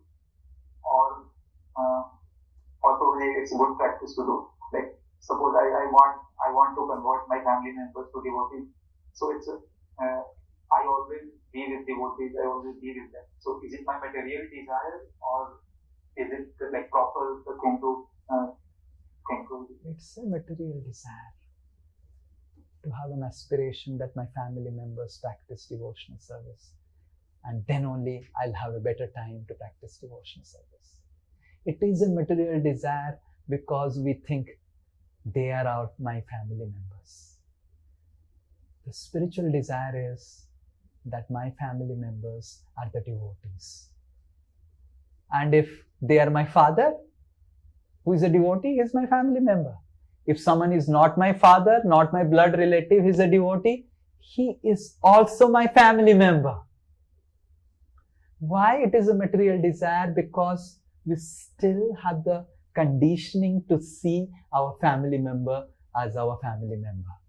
And we do not have the consciousness to see the devotees are our real family members. If our family members become devotees, very well, they become our real family members. And if they don't become our devotees, then the devotees remain our family members. They are not our family members. Mirabai. Now, I don't endorse this on anyone. This is not to be practiced because we are not Mirabai. Mirabai was having a tug of war, what to do. And there is a famous letter that Mirabai wrote to Tulsi Das. That, what do I do? I'm being put in this condition, I'm not able to practice Krishna consciousness. And Tulsi Das wrote back, give up. Leave your family. They are not your family members. The residents of Vrindavan and the devotees of Krishna are your family members. Go because you are a devotee of Krishna. This is Tulsidas, who is a devotee of Ram. Sending a letter to Mirabai. Go to Vrindavan, find some devotees of Krishna, develop relationship with them, find a spiritual master. Mirabai was on illusion, thinking that she can go back just like that without finding a spiritual master. Find a spiritual master. Take his shelter. Get instructions from him and practice devotional service under his instruction. The spiritual master is your first family member. And his other disciples are your real family member. So why only my father is my family member? If my father becomes a devotee, he is a family member. He is not a devotee, he is not my family member. He is my blood relative. So it's a material desire. If they become devotees, they become family members. If they don't become devotees, there are duties. We do our duties. We have to do our duties to our wife, our children, our father and mother and everything. And we pray for them. But we consider family members as devotees. And we pray for them because we really don't know whether they'll become devotees. And even if they become devotees, how strong devotees they become. So we should make serious devotees as our family members. In ISKCON also you will find many slack, complacent, dhila dhala devotees. We should make serious, sincere devotees who are not having any ulterior motives as our real family members. So even if they become devotees, how much they will go through the training process and how much they will become serious is a big question. If they definitely go through the classes and all, they will also become serious. But real family member is devotee, not my wife. My wife is not my family member.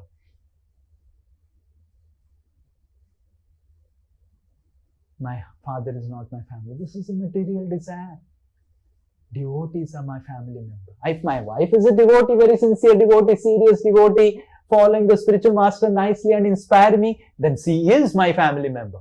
She is my true family member. And my father, my mother, they are not family members. If my wife is a good devotee and my father and mother, they are not devotee,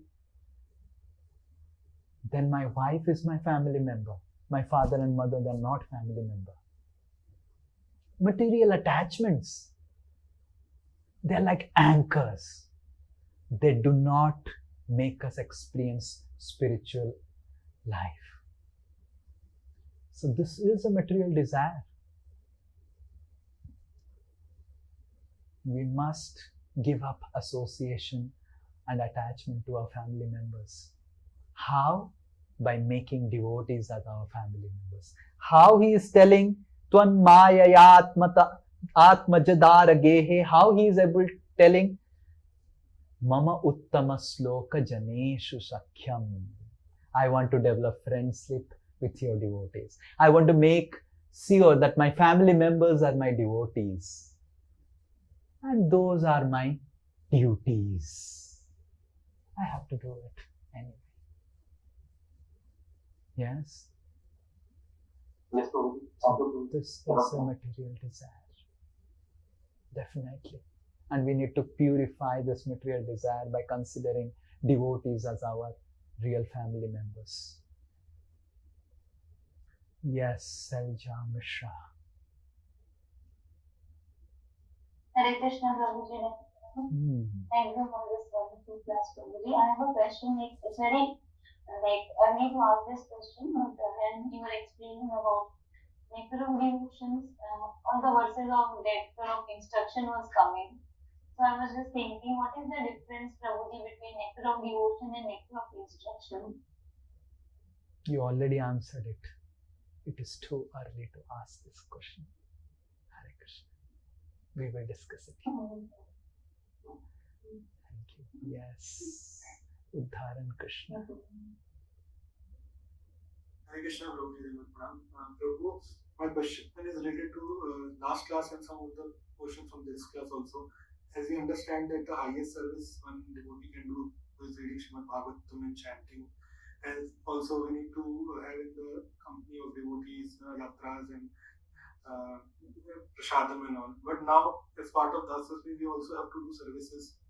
Now, some may say that, okay, highest service is reading Srimad Bhagavatam and enjoy with devotees and go there.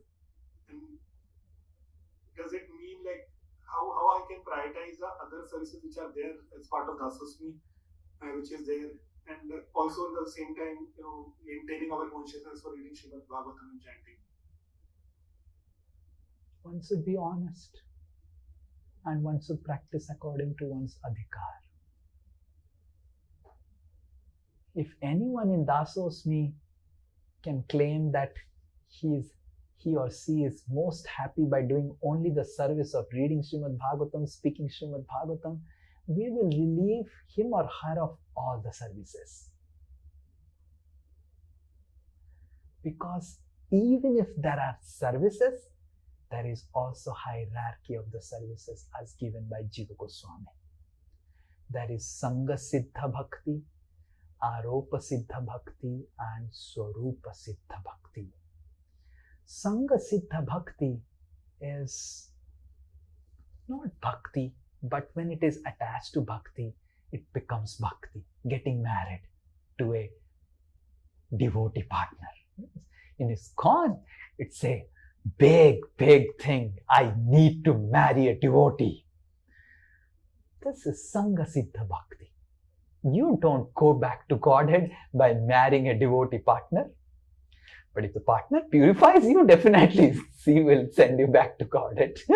But this is Sangha Siddha Bhakti. Taking bath before coming for class is Sangha Siddha Bhakti. Doing fasting, Sangha Siddha Bhakti. You don't go back to Godhead by fasting, Sangha Siddha Bhakti. Wearing dhoti kurta, Sangha Siddha Bhakti. The Goswamis had coping, right? On external circumstance, it's like not civilized at all. Wearing dhoti kurta, tila, Sangha Siddha Bhakti. So, we need to understand the lowest principle is this Sangha Siddha Bhakti. Higher than that is Aropa Siddha Bhakti, where we engage our mind and senses in practical devotional service under the instructions and guidance of spiritual master. Not whimsically. It's not that the Aropa Siddha Bhakti is done whimsically. Under the instructions of the spiritual master based on the propensities and the material skills that the disciple has, he engages his disciples in based on what is called being engaged in the material propensities, because the disciple is not now ready for, it's the spiritual master who is going to judge. It's not the disciple who is going to judge, oh, I'm ready for Swarup, only exclusive Swarupa Siddha Bhakti. So the Aropa Siddha Bhakti is engaging our mind and senses in practical devotional service under the guidance of the spiritual master. So what other services we are doing in Dasosmi is mostly Aropa Siddha Bhakti, the management, event management. But this is little different from the Aropa Siddha Bhakti because this is little higher than that. Aropa Siddha Bhakti is, on crude sense, what Jiva Goswami has said is doing our job and engaging. Okay, if I know software, then I write a software for Krishna. This is Aropa Siddha Bhakti. If I am earning something and I'm giving a charity to Krishna, this is Aropa Siddha Bhakti. So engaging your material skills and capabilities in the service of Krishna is Aropa Siddha Bhakti. But what we do in ISKCON is a thin line between Aropa Siddha and Swarupa Siddha. Swarupa Siddha Bhakti is direct Krishna conscious activity, reading Srimad Bhagavatam, chanting holy names of the Lord, serving, reading Srimad Bhagavatam with devotees of the Lord, singing kirtans of the Lord, chanting japa, praying to the Lord. The Navavidha Bhakti is Swarupa Siddha Bhakti.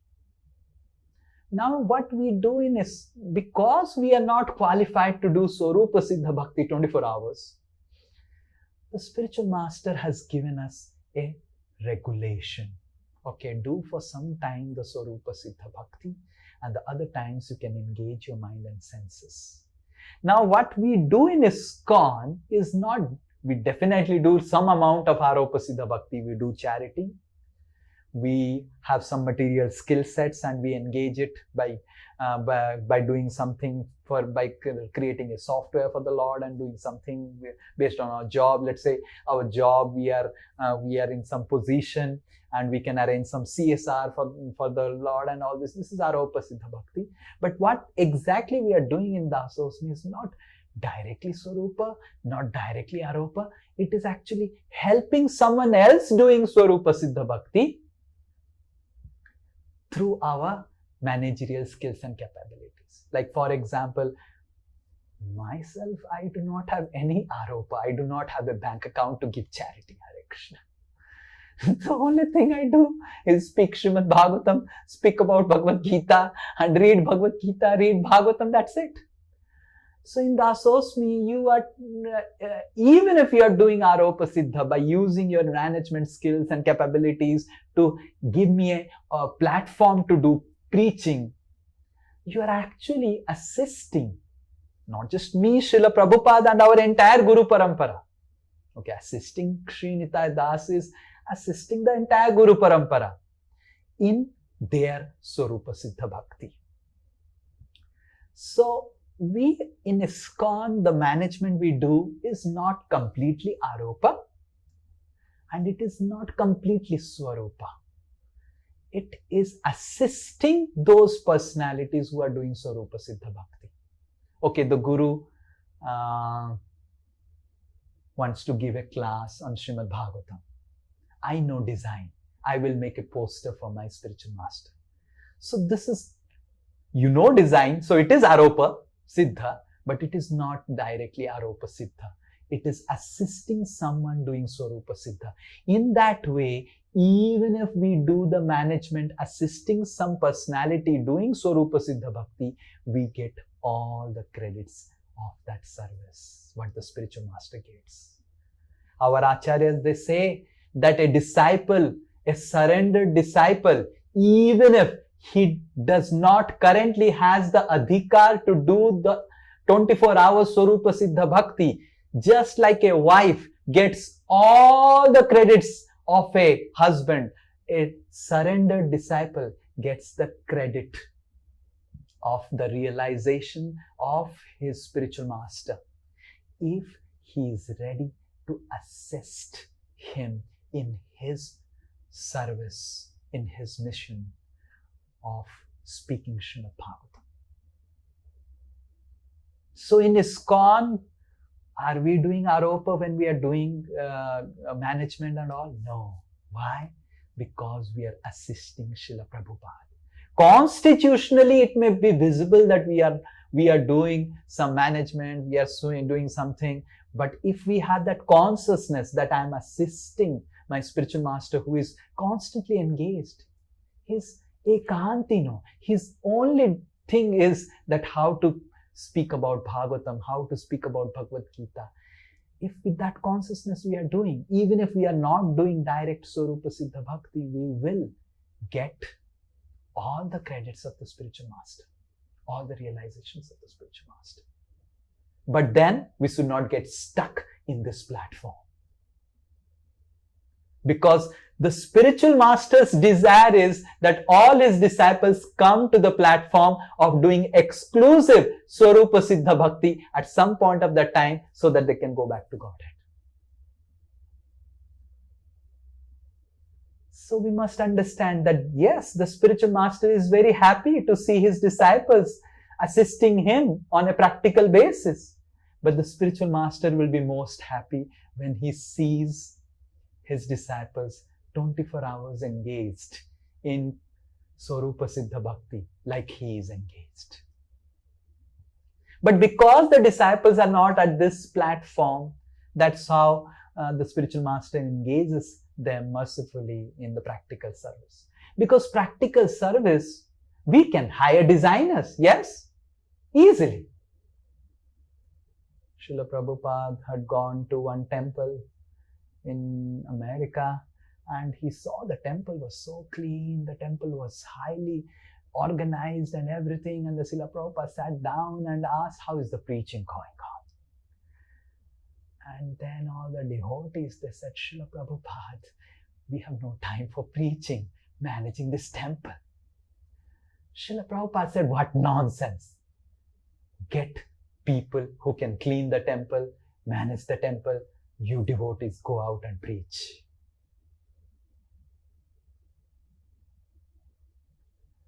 So, Aropa Siddha Bhakti, it's very easy to get people.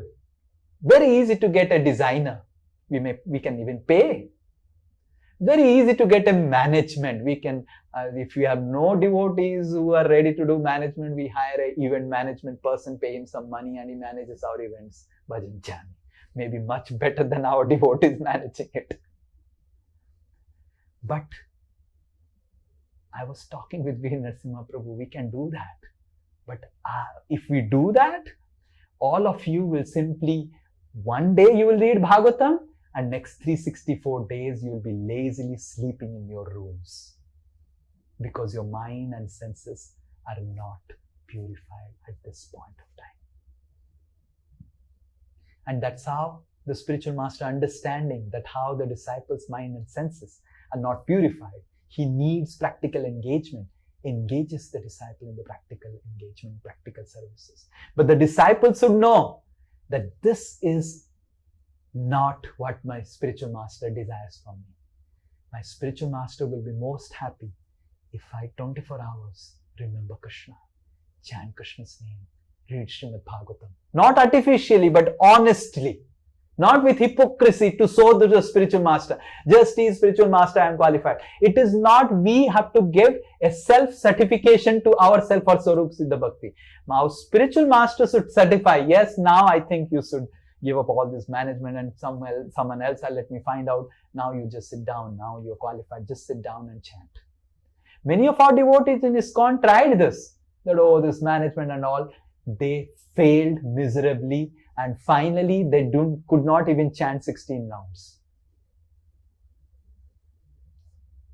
So, the certification that whether we are now qualified for 24 hours Swarupa Siddha Bhakti will be given by the spiritual master. Until that point of time, we should really, really be mercifully, very gratefully engaged in the services that the spiritual master is doing in his Swarupa Siddha Bhakti. But we should not get stuck. We should one day aspire that when that day will be mine, when I'll be engaged like my spiritual master, 24 hours a day in remembering Krishna. Just like Vritrasura is praying. Mama uttama sloka janesu sakhyam. Vritrasura is remembering Narad Muni. Our acharyas, they say when he's praying this, that when I will again associate with Narada-like devotees and become like them and just completely relieve myself and have no responsibilities in this world. Yes, does that answer your question? Yes, Prabhuji, thank you so much. Yes, Mona Lisha, and then Vishnu Priya, then you end. Shri Krishna प्रभु जी धन्यवाद प्रणाम प्रभु जी आपने बताया कि Vritrasura जब वो demon like हुआ था he accepted that situation that Krishna has put him in this situation तो अभी crashing the delivers in this service तो वो that I couldn't just because he remembers devotional processes or knowledge he already has. Then how come he doesn't know this is Vaishnava Aparad and he should not be doing that? Why did he accept to do that? He had a choice not to do that. Garuda. was taking fish. Does Garuda doesn't know 4 regulative principles? A neophyte in ISKCON knows about 4 regulative principles. And Garuda doesn't know. He's the carrier of Lord Vishnu.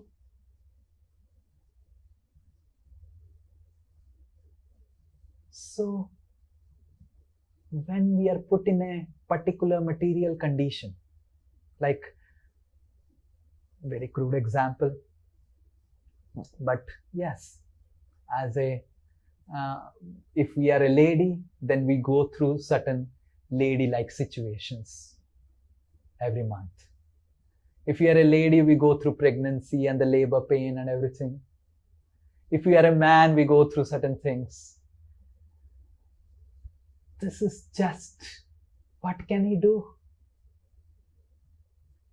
If you ask a lady who is a pure devotee, why did you give birth to a child? You are a pure devotee.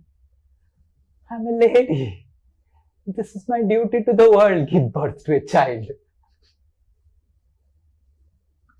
Many pure devotees who are ladies, they have children. And you may offend them. And those who are not pure devotees, non-devotees ladies, they have children. Bhakti Vinod Thakur had children. Yes, 10 children, Hare Krishna. So, why did Bhakti Vinod Thakur had 10 children? He could have just had one child, that Bhakti Siddhanta. So as a lady, it's my duty to give birth. I'm just giving birth because I'm put in a situation to give birth.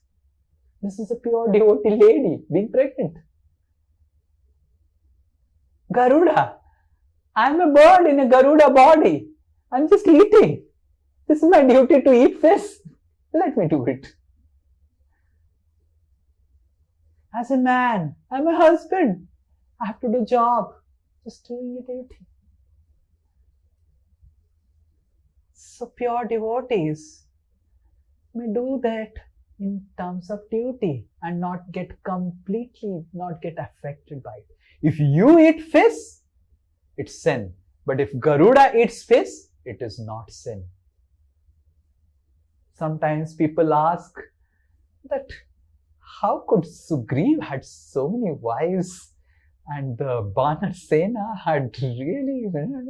The monkeys love to have wives. Hare Krishna. Their pleasure is in having wives.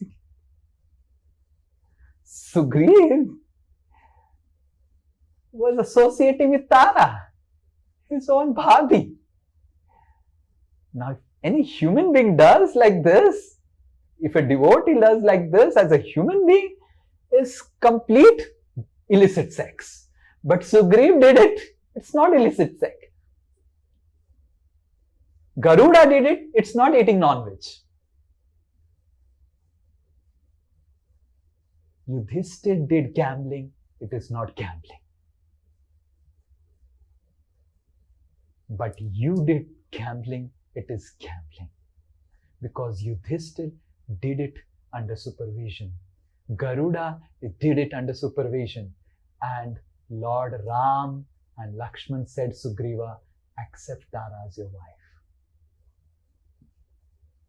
So we must understand, pure devotees, Vritrasura is fully convinced that this is my duty given by the Supreme Lord, to crush the demigods. I have to do it. If you murder a devotee, but Arjuna is murdering. Personally, I would be a demigod being crushed at the lotus feet of Vritrasura. It would be my greatest fortune. I would say, please crush me. But even the demigods were not doing it. Why? Because they considered their duty to the Supreme Lord. They were telling, no, I don't want to get cursed because Krishna has crushed, because Krishna has given me the service. So we must understand that every body in this material world has a particular protocol.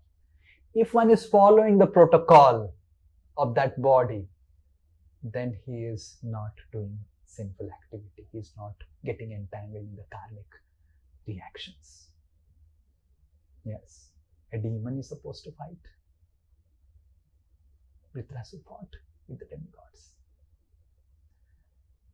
Yes.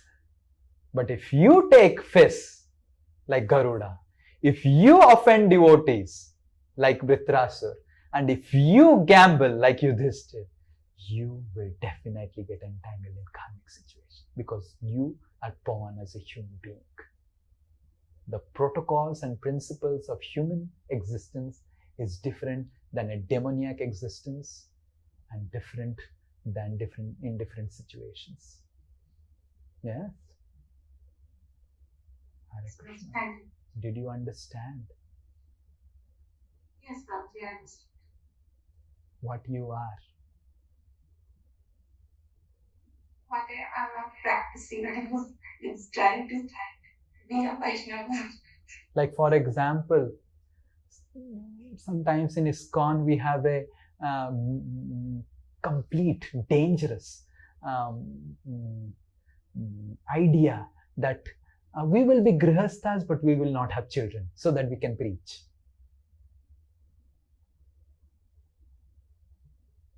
Then you should have become a brahmachari.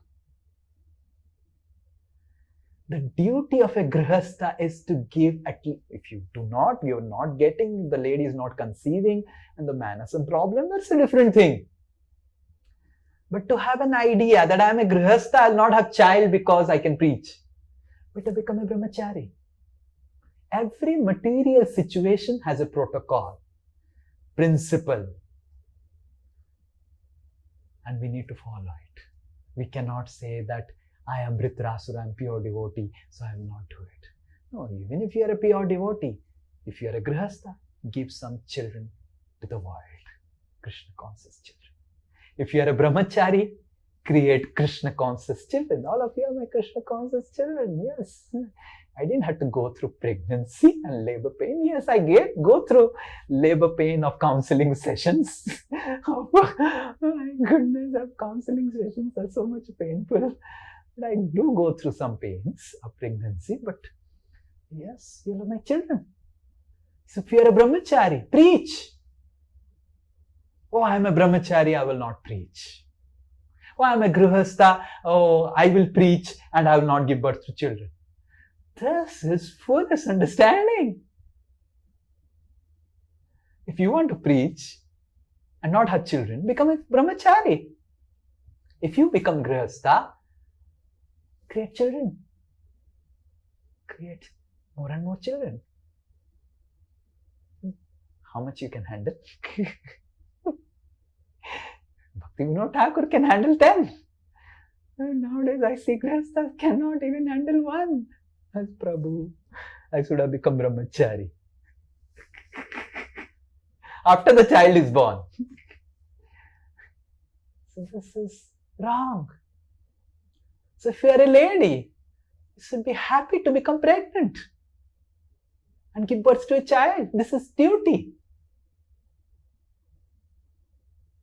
This is duty.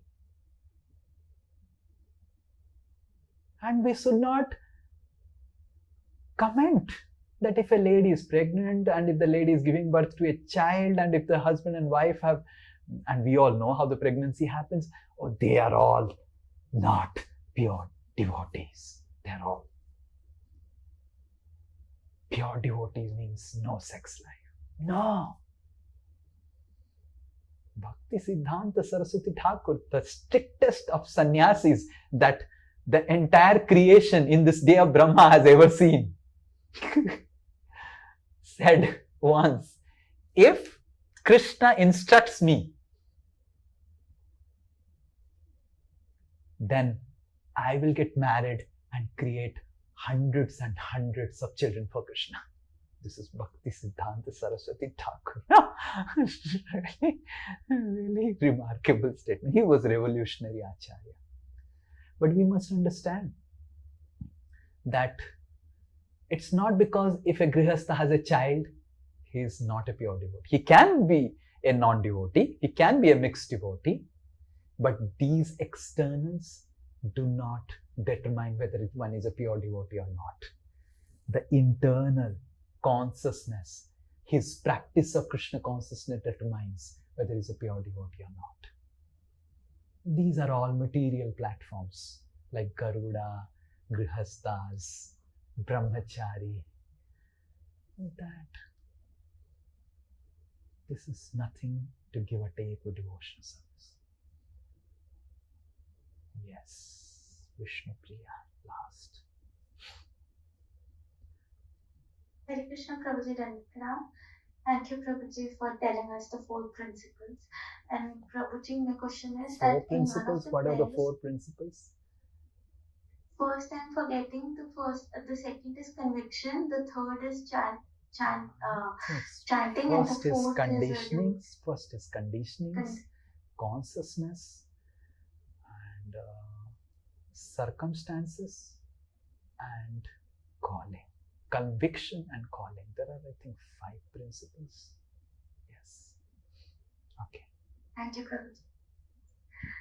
Prabhuji, my question is that in one of the prayers, there is a direct service to Krishna, the verses we read. So, Prabhuji, can you elaborate more why he's praying for direct service? Why he should not pray for direct service?